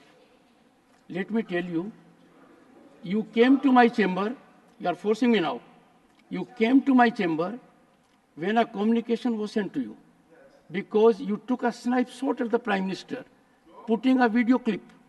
I directed you to authenticate it. You came to me, how do I authenticate? I said, you are a lawyer, distinguished lawyer, get assistance of another lawyer. The law is very clear. It is a primary material. No. One is your by side. Khadge ji, I would urge you, taking note of your stature, please, nothing will go on record, Chidambaram ji. No. How else does a citizen of this country? Chidambaram ji, you every time rise only to make a point so that you can hit the headlines. Nothing will go on record. No, nothing will go on record. No, nothing will go on record. No, Mr. Chidambaram, no. You must conduct yourself consistent with your stature. No. I have already ruled in this house. My ruling stands that any member who makes any factual assertion has to authenticate it in the manner already indicated. Look behind. The front row must look behind what their members are gesticulating. Shame on us. No, This conduct is ignoble. Authentication करने का बहुत से तरीके। आप ऐसा कीजिए sir, आप अपनी बात कहिए और फिर चेंबर में अपनी बात करेंगे। I don't want to see that your address is so interrupted even from your own मेरे side. को कोई चेंबर में काम नहीं आपसे, उनका दिखता ना आपके लिए। चिदम्बर साहब के लिए बोले। चिदम्बरम साहब अब तक जवाब नहीं दे पाए हैं। एक साल से उस बात को पेंडिंग रखा है मैंने। No, sir, you are yet to do it. देखिए, वो बात मैं जो रख रहा हूँ, इसके आधार पर आप बहुत से पेपर को भी जरा अच्छे समझते हैं। कौन सा पेपर? वो तो चौकम all papers, news papers. No. I'm so sorry. TV, I'm so sorry. Newspaper Anything can appear in a paper. जो No, video no, no, no, ये no. इसको सब समझते ना। No. I'm so ठीक sorry. है, I'm so sorry. देखिए और From क्या this कहा chair, I cannot allow this lawlessness. एक कांग्रेस के Anything will लोग appear in chair about anyone? Do संपत्ति we take it as इकट्ठी authenticated? करके No. किसको बांटेंगे? किसने कहा? मोदी जी ने कहा। You will have to authenticate. जिनके ज्यादा बच्चे हैं उनको बांटेंगे, घुसपैठियों को बांटेंगे। क्या आपकी मेहनत की कमाई का पैसा घुसपैठियों को दिया जाएगा? माताओं बहनों, सर आगे कहेंगे। ये साहब ये तो उनके शब्द है, जिस शब्दों को इतना पूजा करते हैं तो वही शब्द मैं बोल रहा हूँ। सर कमाई का पैसा घुसपैठियों को दिया जाएगा, माताओं और बहनों के सोने का हिसाब करेंगे और बांट देंगे।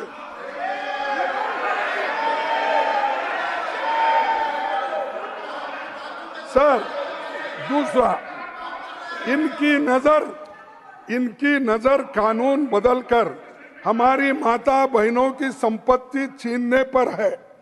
ऐसा खेल खेला जा रहा है। उनका मंगलसूत्र, उस पर भी इनकी नजर है। ये मेरे कांग्रेस को एक्यूज किया गया है, इसका उत्तर मैं दे रहा हूं। और ऑथेंटिकेट क्या होना। और आगे आपने और भी कहे, अरे बहुत से मेरे पास उदाहरण, आप उठ भी नहीं सकते। अरे आपको उनको तो रोकिए। चलो मैं इधर करता हूं। पीछे तो देखिए सर, अगर पीछे देखिए पहले।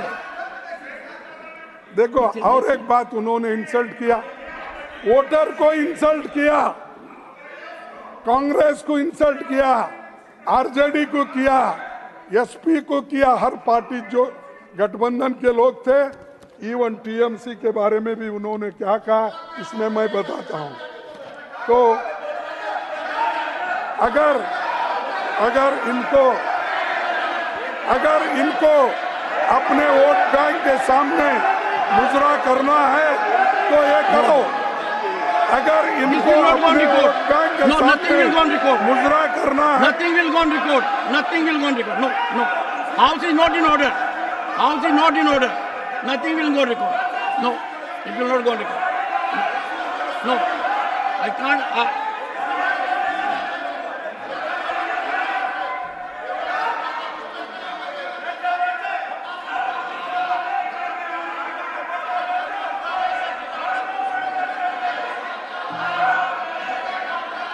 It will not go on record.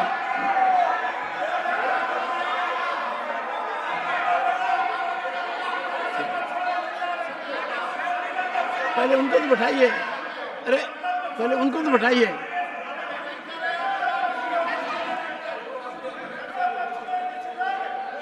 Please, I urge every member to take his or her seat. Sir,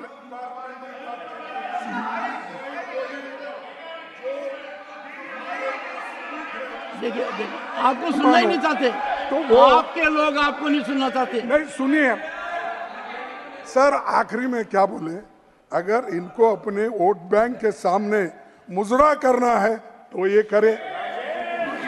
This will not go on record. No, this will not go on record. ये भाषा This is प्रधानमंत्री की derogatory. भाषा है। This is defamatory. ये भाषा प्रधानमंत्री की है, of a mature leader. प्रधानमंत्री की भाषा है। मैं बोल नहीं करते। This will not go on record. This will not go on record. खड़गे जी,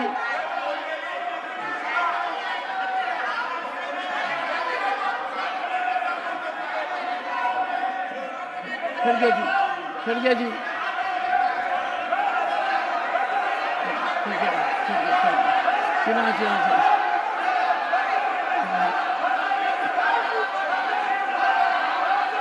sit down.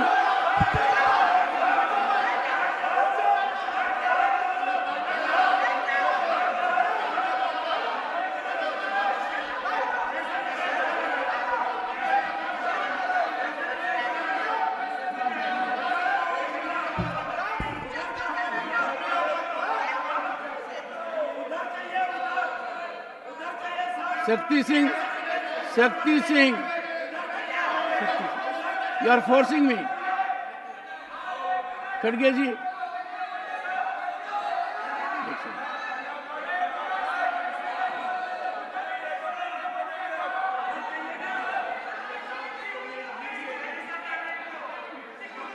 खड़गे जी,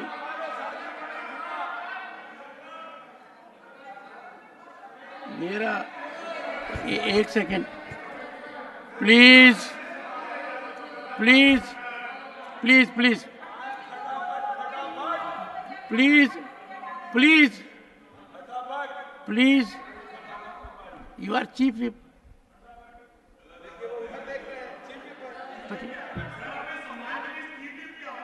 नहीं,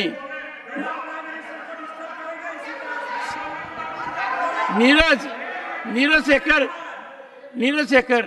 it is not a wise step to follow Shakti Singh. Shakti Singh is on a wrong path. No one can approve what he is doing. If you look at the video, that will show him as if, what a shameful scenario. Sir, I urge you, Khadge ji, I urge you, your address, one second. Sir, नहीं sir, you are addressing me, that's good, because that is the only way. पर मेरा अनुरोध आपसे, नहीं, कृपा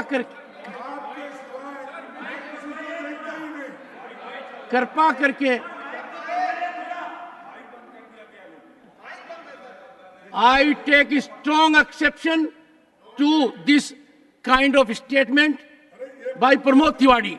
what does he mean by mic बंद कर दिया? नहीं, मैम, ये बंद करना है क्या? यदि यही ऑप्टिक्स करनी है तो करते रहिए, बंद कहां करना है? ये ऑटोमेटिक है, ऑटोमेटिक है। What is this? We can't understand simple technology. खड़गे जी, सुनिए मेरी बात है। खड़गे जी, इस माइक को बंद करने का किसी को अधिकार नहीं है। एक बार मेरी बात आप भी नहीं सुनेंगे तो फिर बाकी क्या सुनेंगे? मेरा ये कहना है, इस प्रकार की भ्रांति जो फैलाते हैं ना और पार्लियामेंट को कलंकित करते हैं, tainting, tarnishing, demeaning our institutions. यहाँ माइक बंद होता है क्या? कितना बोलने दे जा रहा है? Do we send a signal here कि माइक बंद हो रहा है? मैम, मिस्टर खड़गे, you know it is mechanically controlled.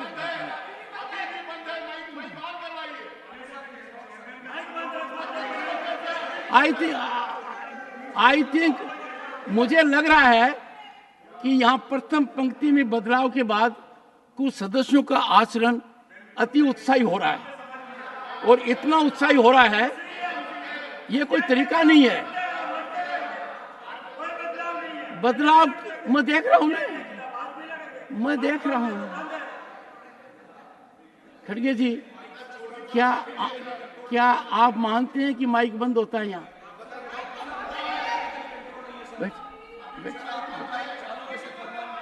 चलिए, प्लीज खड़गे जी, अनुरोध है, आप शालीनता। थैंक यू, धन्यवाद। जब मैं बोलता हूं ना, तो माइक किसी का चालू नहीं रहता। ये क्लियर है, ये कंसेप्ट है। मेरे से ज्यादा आप जानते हैं, आपका 54 साल का अनुभव है, आप प्रतिपक्ष के नेता प्रांत में रहे हैं, लोकसभा में रहे, यहाँ रहे हैं, आप जानते हैं इस बात को। आपसे औरों को सीखने की आवश्यकता है। अब मेरा आपसे अनुरोध है, Shakti Singh, what is problem of Shakti Singh? Can someone find out, और do we need medical advice for him? He has no respect for anyone. You are insulting your LOP so seriously. You are taking LOP to be not competent enough to take care of his position. Why insult the LOP? एक minute, He can do it on his own. Sir, 3 of you rise to save him. अगर He has to save all of you. ये जो Please keep that. अच्छा sir, एक अनुरोध, आप सुनना, मेरे को उठ बैठक बना रहे हैं। आप ऐसा कीजिए, खड़गे जी, शालीनता की सीमा रखिए। आपका व्यक्तित्व ऐसा नहीं है, शालीन तरह से। Come on. Mr. Khadge will take the floor now. Leader of the opposition.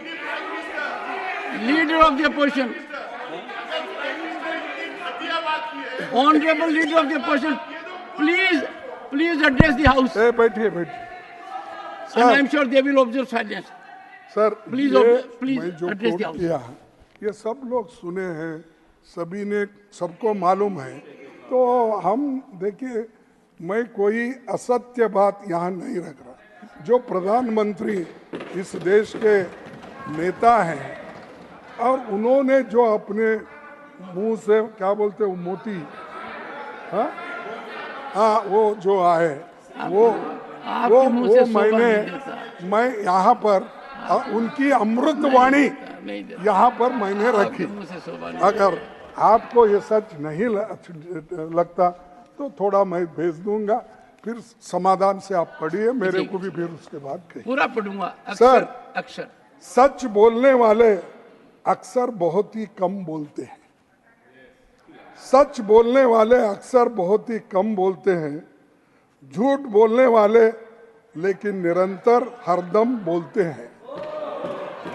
झूठ बोलने वाले, फिर आप देखो साहब मेरा क्या है, आप रोक रहे हैं, मेरा फ्लो टूट रहा है, वो लोग होना बोल के डिस्टर्ब कर रहे हैं, आप भी मेरे को साथ नहीं दे रहे, मैं क्या करूं। सर, सच बोलने वाले अक्सर बहुत ही कम बोलते हैं। झूठ बोलने वाले लेकिन निरंतर हरदम बोलते हैं। एक सच के बाद और सच की जरूरत नहीं होती। एक सच के बाद और सच की जरूरत नहीं होती। एक झूठ के बाद सैकड़ों झूठ आदतन बोलते हैं। तो ये मोदी साहब हमारे प्रधानमंत्री जी, उनकी वाणी है, उस वाणी को मैंने यहाँ दोहराया। अगर आपको दुख हुआ या उनको दुख हुआ तो मैं क्षमा चाहता हूँ। तो ये ऐसे मैंने सच बात रखी, इसीलिए सच को डिफेंड करने के लिए, और कुछ नहीं होता, सच है। और झूठ को ऐसा क्यों लगा कि मुझे दुख होगा बोलना पड़ता। सभापति जी, बहुत से ऐसे बयान चुनाव में आए, राष्ट्रपति जी ने ऐसी बातों पर चिंता प्रकट नहीं की। चुनाव आयोग ने 16 मार्च 2024 को चुनाव की घोषणा करते हुए कहा था, there shall be no appeal to caste और communal feelings for securing votes. ये सब मैं पढ़ा, कैसा है वो, क्या सेक्युलर वर्ड्स है, क्या है, क्या कास्ट बेसिस, रिलीजियस बेसिस और भाषा बेस कैसे पे है, आप देख लीजिए। मैं आपके सामने ये रखा हूं और देश की जनता भी ये बात सुन रही होगी। सर, पीएम ने 421 बार मंदिर, मस्जिद, मुस्लिम और बाकी धर्मों की बात की। समाज बांटने की 224 बार मुस्लिम, पाकिस्तान, माइनॉरिटी जैसी बातें की। कांग्रेस के मैनिफेस्टो को धर्म विशेष से जोड़ दिया। हमारा मैनिफेस्टो धर्म विशेष से जोड़ दिया। 75 सालों में विभिन्न दलों से जुड़े प्रधानमंत्रियों ने चुनाव प्रचार किया, पर ऐसा कभी देखा नहीं। 77 दिनों के चुनाव में कांग्रेस ने चुनाव आयोग को 117 शिकायतें दी, जिसमें 14 शिकायतें प्रधानमंत्री जी के खिलाफ थी। कोई कार्रवाई इसके ऊपर नहीं हुई और ये मैंने गिनकर बोल रहा हूँ और ये सत्य है, आपको मालूम। और चुनाव आयोग तो संवैधानिक संस्था है, उसकी निष्पक्षता से जनता का भरोसा कायम रहेगा। लेकिन ये चीज़ें जो हुई है, जो कहा है, जो प्रधानमंत्री ने अपने भाषण में कहा, हमने उसके लिए जो अपना कंप्लेंट किया, कोई उसके ऊपर आज तक एक्शन नहीं। सर, चुनाव के दौरान कांग्रेस पार्टी के खाते फ्रीज कर दिए। ठीक चुनाव के पहले हमें करोड़ों कि इनकम टैक्स के नोटिसेस हमारे पास आए। आप लेवल प्लेइंग ग्राउंड चुनाव बोलते हैं, और जब चुनाव आता है तो अपोजिशन पार्टी के अकाउंट्स बंद कर देते हैं। ये चुनाव है, ये डेमोक्रेसी है, ये सत्य है। आपने हर तरीके से लोगों को तंग करने की, हरास करने की कोशिश की, लेकिन लोग डरे नहीं। तुमको करारा जवाब देकर आज शर्मिंदा किया है। लेकिन और एक बात मैं बोलता हूं सर, जहां हमारे खाते फ्रीज हुए तो वहीं सत्ताधारी दल के चंदा दो धंधा लो, चंदा दो, बॉन्ड्स, इलेक्ट्रिक बॉन्ड दो, लो, और कॉन्ट्रैक्ट बिल सभी वो क्या है बोलते, उस वक्त वो गिन गिन के, बुला बुला के, डरा डरा के उनको अपने इलेक्ट्रल बॉन्ड भर्ती कर ली। ये योजना है, इलीगल है, इलीगल तरीके से हजारों करोड़ रुपए कमाए अपने पार्टी के लिए, और ये सब कुछ उन्होंने किया। और दूसरे तरफ डेमोक्रेसी की बात करते, संविधान की बात करते, लोगों के हित की बात करते, ये कहाँ तक सच है, कहाँ तक सही है, आप निर्णय ले सकते हैं। अब तो कम से कम सर, आप ये इलेक्शन होने के बाद थोड़ा सा बदलाव मैं आपसे चाहता हूँ। क्यों चाहता हूँ कि ये जो घटनाएं आपने देखी 3 साल, 3.5 साल तक, इसके बाद तो कम से कम सच्चाई के साथ आप जरूर देंगे, ऐसा मैं विश्वास करता हूँ। मेरे से उम्मीद है सच्चाई के साथ आप जरूर देंगे, मैं तो ऐसा सच्चाई मैं के साथ ही हूं चाहता सदा। हूं। सर, ईडी, आईटी, सीबीआई जैसे संस्थाओं का भी दुरुपयोग कंपनियों से पैसे वसूल में किया गया। अब सर, इन संस्थाओं के केवल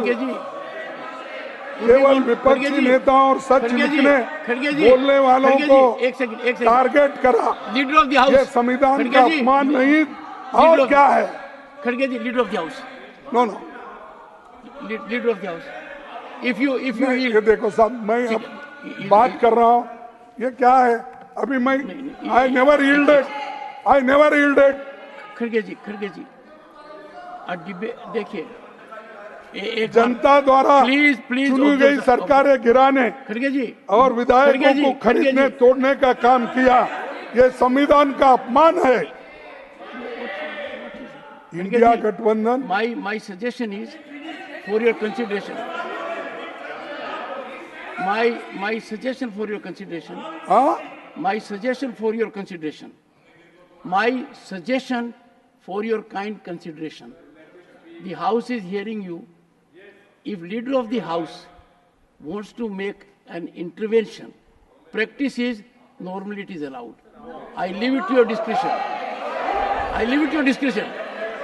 For example, if there will be a debate from that side and you will rise, if you will say, I have been giving you the... Mr. Shakti Singh Gohil. Sir, You are insulting LOP every time. You are insulting your LOP to an extreme degree, painful degree. हो गया sir. देखिए, मेरा एक तो I will name you next time if you rise. देखिए, I will name you. 2-4 दिन उनके I don't want to do it. जो भी ये थे, डॉक्यूमेंट्स थे, सभी थे, मैं ला के यहाँ पर आपके सामने पेश कर रहा हूँ। काइंडली अलाउ मी, नहीं तो मेरा फ्लो टूट जाएगा और वो चिल्लाते रहेंगे, आप उनको परमिशन देंगे। एक बात कहना चाहते हैं, कहने दीजिए। लीडर ऑफ द हाउस, कहने दीजिए। ये क्या है सर? हम जब इंटरफियर करते हैं तो करने नहीं देते। Sir, I wish I could be proved wrong, but what my ears heard was that अगले 3.5 साल, it was an aspersion on the chair, that अगले 3 साल आप सच्चाई का साथ देंगे. This is a very serious allegation. This cannot be taken lightly.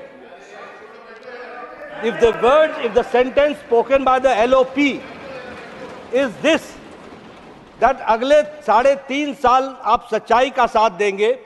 This automatically means that there is an aspersion that for the last 1.5 years you have been not giving due to the righteousness. Number two, इसलिए chairman साहब, I respect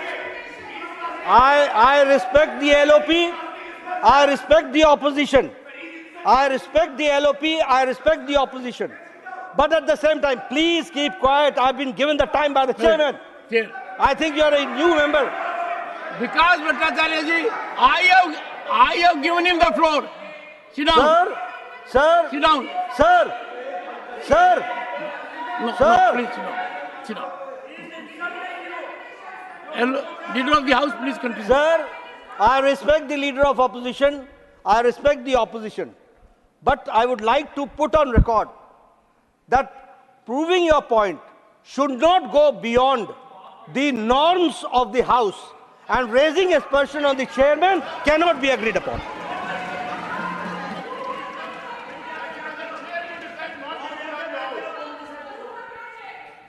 ठीक है sir, मैं Sir, किसी का अपमान करने के लिए इस सदन में नहीं आया. अगर खड़गे जी, ये खड़गे उचकाने जी, की बात एक करते हैं सेकंड, खड़गे जी, तो मैं उसको खड़गे- मानूंगा. खड़गे जी, अगर कोई ऐसी बात आई है, एक second. With a heavy heart, with a heavy heart and in deep pain, I have been suffering accusations of severity wholly unfounded. A member of this House, Shri Jairam Ramesh, called me a cheerleader. Can you imagine? Pending. When Khadge ji, honorable members, mark my words, when Khadge ji said so, I said, from me. I was aghast, but I didn't want to break his flow. Sir, I am taking cognizance of it for a very simple reason, that I find on several occasions we have created, I would say, shameful history. If I invite leader of the opposition to my chamber, sir, you declined. If I write to you, you did not spare time for 4 months. ठीक है, But continue with your address, sir. I have taken cognizance of it. What you ठीक said. है, Continue. Okay. अगर इससे आपको Continue. Hurt हुआ या कुछ मेरी गलती हो गई तो ठीक है. Honorable members, I regret for Honorable members, we No, give no. quietus to it. The communication from the leader of opposition has touched my heart. We give quietus to it forever. We will not discuss it. Please, go ahead, sir. It's a Sir, good gesture, a gesture from a leader. क्या नड्डा साहब कब आया आपको ध्यान में? तो sir, जनता द्वारा चुनी गई सरकारें गिराने और विधायकों को खरीदने तोड़ने का काम किया. ये संविधान का अपमान नहीं है तो क्या? आपने कितने सरकारें तोड़ी जहां हमारी मेजॉरिटी थी? कर्नाटक तोड़ा, महाराष्ट्र तोड़ा, गोवा तोड़ा, मणिपुर तोड़ा, हर जगह तोड़ फोड़ की सरकार. और बाद में यहाँ तक सर, इंडिया गठबंधन को 2 मुख्यमंत्रियों को आपने जेल में डाला. हेमंत सोरेन को झारखंड हाईकोर्ट ने बेल दी और कहा कि प्राइमा फेशिया सबूतों को देखते हुए हेमंत सोरेन के कथित अपराधों के लिए दोषी नहीं है. और ये उनको कहा. और अगर कोई छुट के आता है, दिल्ली का चीफ मिनिस्टर छुट के आए, फिर उसको दूसरे केस में फंसाए. क्योंकि कोई अगर आपके बात को नहीं मानता और कोई तरीके हैं कि आपको उनको एक्शन लेने के तरीके आपके पास बहुत रहते हैं. सताने के लिए या आउट ऑफ जलस, अरे ये पार्टी आगे आएगी, दूसरी पार्टी आएगी, हम तो कमजोर हो रहे दिन पे दिन, डालो इसको अंदर, हेमंत को डालो, फलाने को डालो. ये काम जो कर रहे हैं ये डेमोक्रेसी के खिलाफ है, संविधान के खिलाफ है और जनता कभी इसको माफ नहीं करेगी। सर, दूसरी बात, 10 साल के गठबंधन सरकार को गाली देते थे, मोदी साहब बोलते थे खिचड़ी सरकार है, और ये कहते थे कि मिलीजुली सरकारों के कारण दुनिया में भारत की छवि खराब हुई, देश ने 30 साल गंवा दिए। ये कहते थे मिलीजुली सरकार की जरूरत नहीं है। अल्पमत में लाकर देश की जनता ने उनको गठबंधन की सरकार बनाने पर मजबूर किया। क्यों ऐसी बातें करते हो, घमंडी बातें क्यों करते हो? अरे आज तो तुम एनडीए की सरकार अब बोल रहे, नहीं तो बीजेपी भी नहीं बोलते थे ये मोदी की सरकार, ये मोदी चलाएगा, मोदी है तो सब कुछ मुमकिन है। हाँ, अरे अब एनडीए सर, यहां तक भी उन्होंने कहा, पीएम ने पूरा चुनाव इंडिया गठबंधन को गाली देते हुए लड़ा, सही नाम लेने में भी नफरत दिखाई। अब आपकी गठबंधन की सरकार बनी है तो बताइए आपको हम क्या बोलना चाहिए?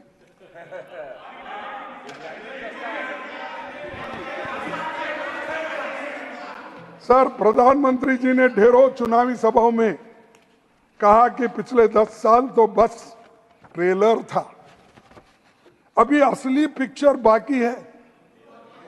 अभी प्रधानमंत्री जी की पिक्चर कैसी होने वाली है इसका पिछले 1 महीने से अंदाजा लगा है।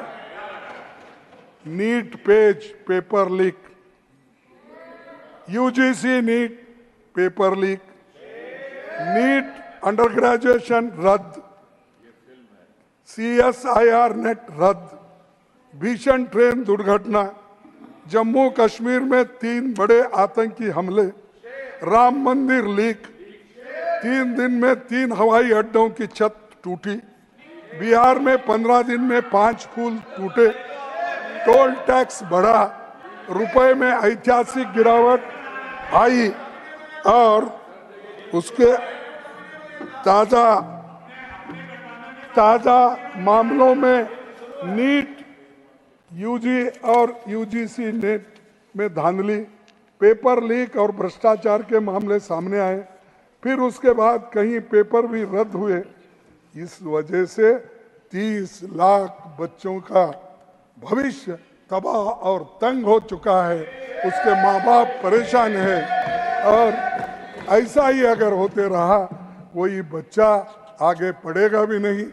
और देश में इस 7 सालों में कुल 70 बार पेपर लीक हुए हैं और 2 करोड़ नौजवानों का भविष्य चौपट हुआ है। ये पूरी व्यवस्था पर सवाल है। आज पेपर हुआ, कल रद्द हो गया, तो कितने बार पढ़ना, कितने बार लिखना, कैसा? आप बताइए, इसको कुछ गवर्नमेंट की तरफ से कुछ नहीं आता। अब जब हम उठाते हैं सवाल तब ये कहते हैं कि ये विरोधी पार्टियों को सिर्फ हंगामा करना है, सत्ता वहां बैठे यहाँ, ये कहते हैं। अरे भाई दुरुस्त करो, आपको कौन रोका है? आप तो हर चीज को क्लेम करते हो, लेकिन पेपर लीक का जो बच्चे के भविष्य से जुड़ा हुआ है वो नहीं कर सकते। 5 मई को पटना और गोधरा से पेपर लीक की खबरें आई, सरकार छुपाती रही। शिक्षा मंत्री ने पेपर लीक मानने से इनकार कर दिया, एनटीए को क्लीन चिट दी, पुलिस जांच में आरोपी पकड़े गए, फजीयत हुई तो सरकार ने कबूल किया। बिहार, गुजरात, यूपी, हरियाणा समेत कई राज्यों से पेपर लीक के तार जुड़े हुए थे। हरियाणा में जिस स्कूल में नंबरों में गोलमाल हुआ है वो बीजेपी के एक नेता से जुड़ा है। यूपी में एनडीए के एक नेता का नाम आ रहा है जो कहीं पेपर लीक मामलों में फंसा हुआ है। कोटा में हजारों नीट के कोचिंग सेंटर है, ये किसी के प्रेशर में तो ये चर्चा नहीं हो रही है कि क्योंकि वहाँ बहुत से लोग प्रेशर डालने वाले हैं कोटा में, बहुत से सेंटर से बच्चे जो पढ़ते हैं और प्राइवेट वालों के हैं, और ये गड़बड़ी मालूम नहीं होना तो इसीलिए इसका चर्चा नहीं होने दे रहे। मुझे मालूम नहीं, ये इसमें कोई वेस्टेड इंटरेस्ट लोग है। आप जरा जांच कीजिए साहब अपने ओर से। आप तो चर्चा कर रहे हैं सर। हाँ, आप चर्चा कर रहे हैं, बेखूबी चर्चा कर रहे हैं, नहीं, पूरे तरीके से कर रहे हैं, और आप कह रहे हैं चर्चा नहीं हो रही है। मतलब इससे ज्यादा चर्चा नहीं क्या होगी? साहब, नहीं कंट्राडिक्शन है आप साहब। चर्चा यानी ऑथेंटिक जो बोलते ना आपने, ऑथेंटिक चर्चा आप करने नहीं दिए, तो इसीलिए आपकी जानकारी मुझे बोल- ऑथेंटिक नहीं है। सर, शिक्षा मंत्री ने 20 जून 2024 को मीडिया में कहा कानून नोटिफाई हो चुका है, जबकि नोटिफाई 21 जून को हुआ। उसके 2 दिन बाद नियम बने। सिर्फ कवरअप का काम चल रहा है। पिछले अनेक सालों में ऐसे मामले सामने आए, सरकार कुछ कदम उठाती तो ये मामले रुकते। इसीलिए हमारी मांग है कि पेपर लीक और एनटीए ही नहीं, सुप्रीम कोर्ट की निगरानी में पूरी शिक्षा की तंत्र पारदर्शिता होना चाहिए। ये अगर सुप्रीम कोर्ट के निगरानी में अगर हुआ तो आगे के लिए भी अच्छा होगा। चाहे सरकार कौन सी भी हो, जब तक इसको रूल्स आप नहीं बनाएंगे, जब तक बच्चों के लिए उनकी सुरक्षा नहीं देखेंगे, तो ये बहुत बड़ा अन्याय उन पे होगा। एक सेकंड खड़गे जी, सुप्रीम कोर्ट को सुप्रीम कोर्ट का काम करने दीजिए, ये मेरी राय है। वही करने दीजिए। ये देखिए, हमारी तो गुजारिश रहेगी कि जो 3 स्तंभ हैं वो अपना अपना काम ही करें, एक दूसरे का काम नहीं करें। सर मेरी बात से सहमत है ना? हर संस्था को अपना काम करना चाहिए। देखो भाई, संस्था अपने दायरे से बाहर अगर- जाती है, प्रजातंत्र खतरे में पड़ता है। सर एक यह सुझाव क्रांतिकारी है, इस पर ज्यादा विवेचन होना चाहिए। हाँ ठीक है सर, लेकिन ये मेरी विचार है, ये मेरा कहना है। और आप बहुत अगर सीनियर हैं। आपका कहना अलग है, आप स्वतंत्र हो, मैं भी स्वतंत्र हूँ, इसीलिए तो देश में आज़ादी मिली, डेमोक्रेसी है, कॉन्स्टिट्यूशन तो है, मेरी बात हर एक को बात करने की आज़ादी है। आपको भी है, मुझे भी है। मेरी बात का थोड़ा गौर कीजिए आज सोने से पहले। ओके सर, हमारे गणतंत्र के संस्थापकों के शिक्षा को समृद्धि की राह का सबसे शक्तिशाली उपकरण माना था। आज़ादी मिली तो 2 साल में खड़गपुर में पहला आईआईटी बना। यूपीए सरकार ने आईआईटी और आईआईएम सहित उच्च शिक्षण संस्थानों में ओबीसी छात्रों के लिए 27% सीटें आरक्षित की। मौलाना आज़ाद फेलोशिप हमने शुरू की। कमजोर तबकों के छात्रों को इन संस्थानों में जाने का मौका मिला।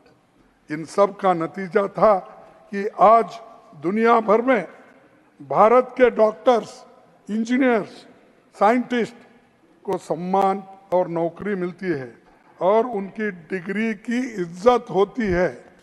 इसीलिए मुझे मेरे कहना है कि अगर डिग्री को इज्जत होना है तो ऐसी चीज़ें घपले घोटाले इसको बंद करना चाहिए। मौजूदा हालात नहीं सुधरी तो पूरी दुनिया में हमारी शिक्षा प्रणाली की क्रेडिबिलिटी खतरे में पड़ जाएगी। हर डिग्री पर संदेह होगा और हर डिग्री को लोग संशय के दृष्टि से देखेंगे।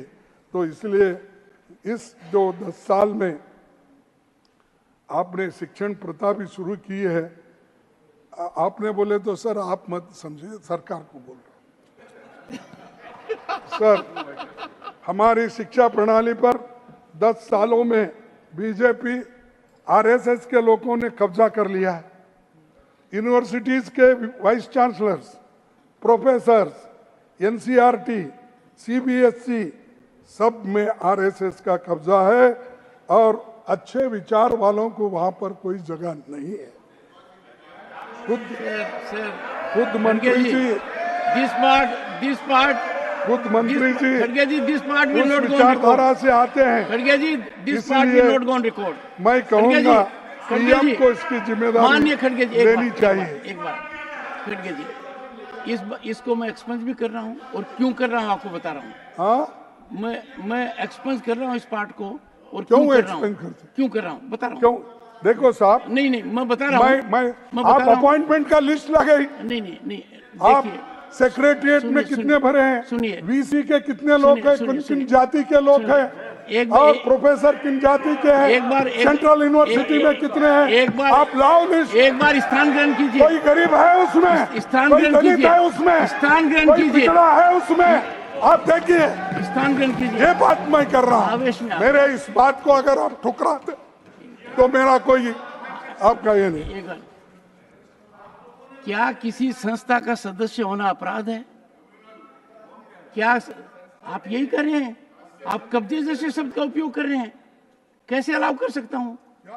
आप कह रहे हैं एक संस्था ने कब्जा कर लिया, बिल्कुल गलत है।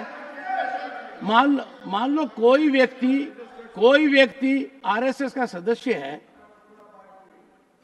तो क्या ये अपने आप में अपराध है? किस बात का कम्युनल है? एक संस्था है, राष्ट्र का कार्य कर रही है, राष्ट्र हित में कार्य कर रही है, देश और दुनिया में प्रमाणित लोग हैं, देश के लिए योगदान दे रहे हैं, दुनिया के अंदर सबसे ज्यादा आज के दिन उनमें योग्यता देख सकते हैं आप। This will not go on record. Please continue, please continue.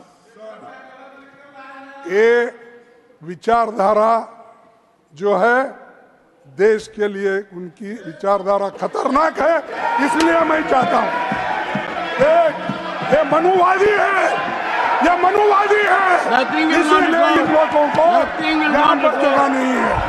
ये मनुवादी है, वो स्त्रियों को शिक्षण देना नहीं चाहते, दलितों को शिक्षण नहीं देना चाहते, संस्कृत नहीं पढ़ने देते, और ऐसे लोगों को अगर यहाँ पर जगह मिली, चुन के अगर आप डाले तो ये देश में एजुकेशन सिस्टम खत्म और संविधान का उद्देश्य भी आप खत्म। खड़गे जी, एक सेकंड, ये मेरा राय, ये मेरा विचार है। आप कोई भी शिक्षा दो, मैं लेने के लिए तैयार हूं। जो लीडर ऑफ ऑपोजिशन ने राष्ट्रीय स्वयंसेवक संघ के बारे में कहा है, वो बहुत ही गैर जिम्मेदाराना वक्तव्य है और उसे एक्सपंज करना चाहिए। और इनको जरा भी जानकारी संगठनों के बारे में नहीं है, उसे एक्सपंज करना चाहिए। अध्यक्ष महोदय, it is already expunged, that is expunged. खड़गे जी, टेक द फ्लोर।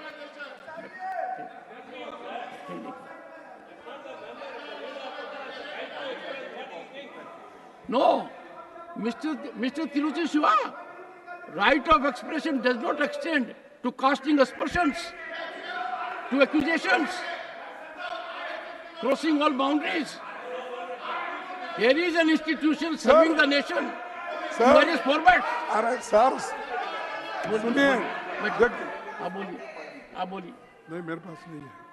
आप बोलिए। देखिए साहब, ये मैं नहीं कह रहा हूं, सरदार वल्लभ भाई पटेल भी यही कहा कि ये आरएसएस से जुड़े हुए हैं, और इस देश के सभी लोग जानते हैं आरएसएस के लोगों ने उचकाकर, गोडसे को उचकाकर महात्मा गांधी की हत्या की, और यही लोग हैं, और यही लोग हैं। खड़गे जी, it will not go on record. You are not making your point. You are, Khadge ji, you are engaging unfortunately, painfully in bashing an organization that is working for the nation tirelessly with nationalistic mindset.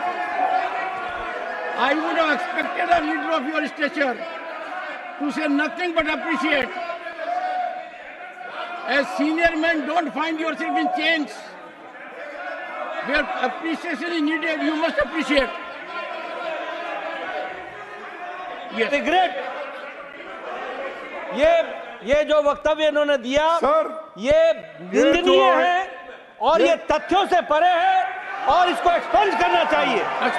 अरे आप 100 बार बोलो, आप 100 बार कहिए, मैं 100 बार यही कहूंगा कि RSS और आप एक होकर इस देश को तबाह और तंग कर रहे हो।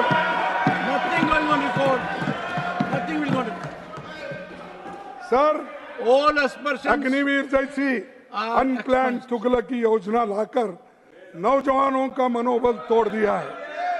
इसे लेकर पूरे देश में नौजवानों का बड़ा आंदोलन हुआ, पर आपने किसी की नहीं सुनी। मेरी मांग है कि अग्निवीर योजना खत्म की जाए। आप तो जानते हैं साहब, आप राजस्थान से आते हैं, हरियाणा, पंजाब, हिमाचल, यहाँ के नौजवान लोग इसी पे निर्भर है। आप तो किसान के घर से आते हैं, जिसको एक तरफ किसान को दूसरी नौकरी नहीं मिलती, एक तो खेती करना या नहीं है तो वो फौज में भर्ती होना। क्या आप अपने बच्चों को ऐसा करने देंगे? मैं आपसे पूछता हूं साहब, उनसे नहीं पूछता, क्योंकि उनसे पूछे तो वो लोग एकदम भड़क जाएंगे, क्योंकि कभी तो 2 मिनट सुन लीजिए सर, कभी लड़े नहीं देश के लिए, मुझसे पूछा कभी है, मरे नहीं देश के तो लिए। 2 मिनट सुन लीजिए। और वो हमको आज किसान का बेटा देशभक्ति का पाठ।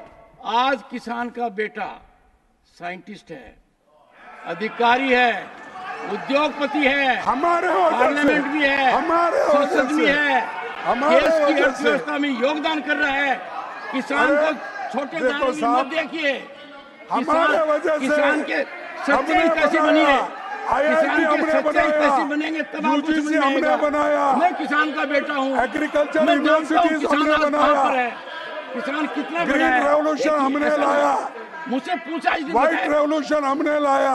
हर एक बच्चा हमने जो संस्थाएं निकाले थे वहां पढ़े हैं या आरएसएस के खड़गे जी, तो हमको क्या एक से खड़गे जी जानकारी लीजिए। जो रिजल्ट आते हैं, जो रिजल्ट आते हैं, जो योग्यता में आगे रहते हैं, उनके अंदर किसान परिवार की कितनी बड़ी भागीदारी आपको अंदाजा नहीं है। सरकारी तंत्र में किसान की भागीदारी, अरे किसान कितना करिश्मा देश के लिए कर 27% की भागीदारी हमने दी, चाहे 27% की भागीदारी हमने दी, SC ST को रिजर्वेशन हमने दिया, आदिवासियों को रिजर्वेशन हमने दिया। आपने क्या, आप सिर्फ तोड़ना, आप सिर्फ तोड़ने की बात करते हैं। सर, मोदी जी ने 2014 में हरियाणा में 1 रैंक 1 पेंशन का वायदा किया, लेकिन आप तो 9 रैंक 9 पेंशन पर उतर गए। सैनिक स्कूल सरकारी क्षेत्र में बने थे सर, सैनिक स्कूल सरकारी क्षेत्र में बने थे, उनको निजी क्षेत्र में देते देते आरएसएस के लोगों को दिया गया। वृंदावन, यूपी, सोलन, हिमाचल, रोहतक, हरियाणा, ये सब area. Please expand, totally expand. अरे दिया है साहब, उनको सौंपा गया। खड़गे जी, मैं आपकी एक से खड़गे जी, मैं आपसे एक बात पर विचार करने का आग्रह कर रहा हूँ। मैं यस प्लीज खड़गे जी, मैं आपसे एक बात के लिए आग्रह कर रहा हूँ कि मेरी बात को आप ध्यान से सुनिए। क्या इस देश में हर व्यक्ति को यह अधिकार नहीं है कि वो इस देश की विकास गंगा के अंदर भागीदार हो? क्या हर व्यक्ति को अधिकार नहीं है कि उस हवन में अपनी आहुति दे? आप कह क्या रहे हैं? मैं सैनिक स्कूल का छात्र हूं, मैं उन स्कूलों में गया हुआ हूं, मैंने देखा क्या कुछ हो रहा है। दुर्भाग्य की बात है, शायद आप एक भी सैनिक स्कूल में नहीं गए हैं। मैं गया हूं सैनिक स्कूल में जाकर, मैं इसका अध्ययन कर रहा हूं। आप समाज के एक वर्ग को हर काम से दूर रखना चाहते हैं। ये मानसिकता भारत के संविधान के अंदर सही नहीं है। विचार कीजिए इस पर। एक नाम आते ही आप एकदम कहते हैं ये क्यों किया। ये देखिए साहब, नहीं ये देखिए, मेरी राय है, ये मेरी राय कायम रहेगी जब तक इस देश में जातिवाद है, छुआछूत है, तब तक ये कायम रहेगा।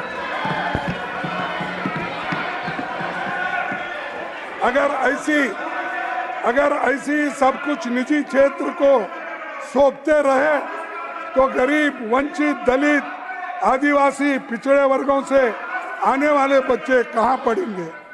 फौज को फौज रहने दीजिए, फौज को फौज रहने दीजिए। राजनीति करने के लिए बहुत से विषय पड़े हैं इस देश में। Please please. तो मैं आपसे टेक योर सीट। हर 15 मिनट में दलितों के खिलाफ एक बड़ा अपराध घटता है और हर दिन 6 दलित महिलाओं का बलात्कार होता है।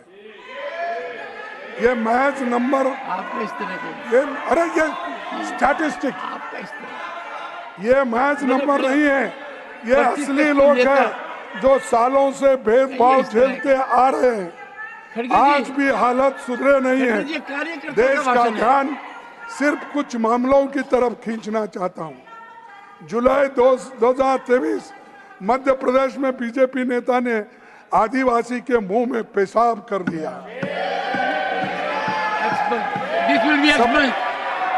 सितंबर 2023 में मध्य प्रदेश के अनूपपुर बीजेपी नेता ने बुजुर्ग आदिवासी को सरेआम चप्पलों से पीटा।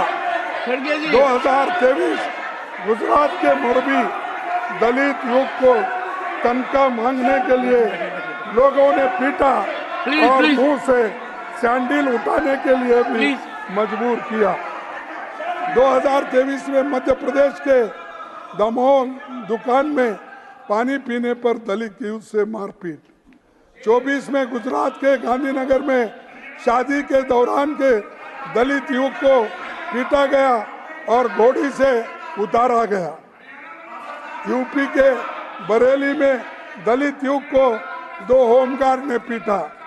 प्लीज। मध्य प्रदेश के सागर में यौवन उत्पीड़न के आरोप के चलते पहले भाई और चाचा की पीट कर हत्या की, भाई और चाचा की। फिर दलित महिला की भी मौत हुई। 24 में यूपी के फिरोजाबाद के जेल में दलित युवक की मौत हो गई। 24 में मध्य प्रदेश के छतरपुर में दलित युवक को बेल्ट से पीटा गया। जून 24 गुजरात के जूनागढ़ में बीजेपी विधायक के बेटे पर दलित युवक के साथ मारपीट करने को आरोप में उसको कर दिया। मैंने इन घटनाओं का जिक्र करना जरूरी समझा ताकि देश समझ पाए कि 21वीं सदी के भारत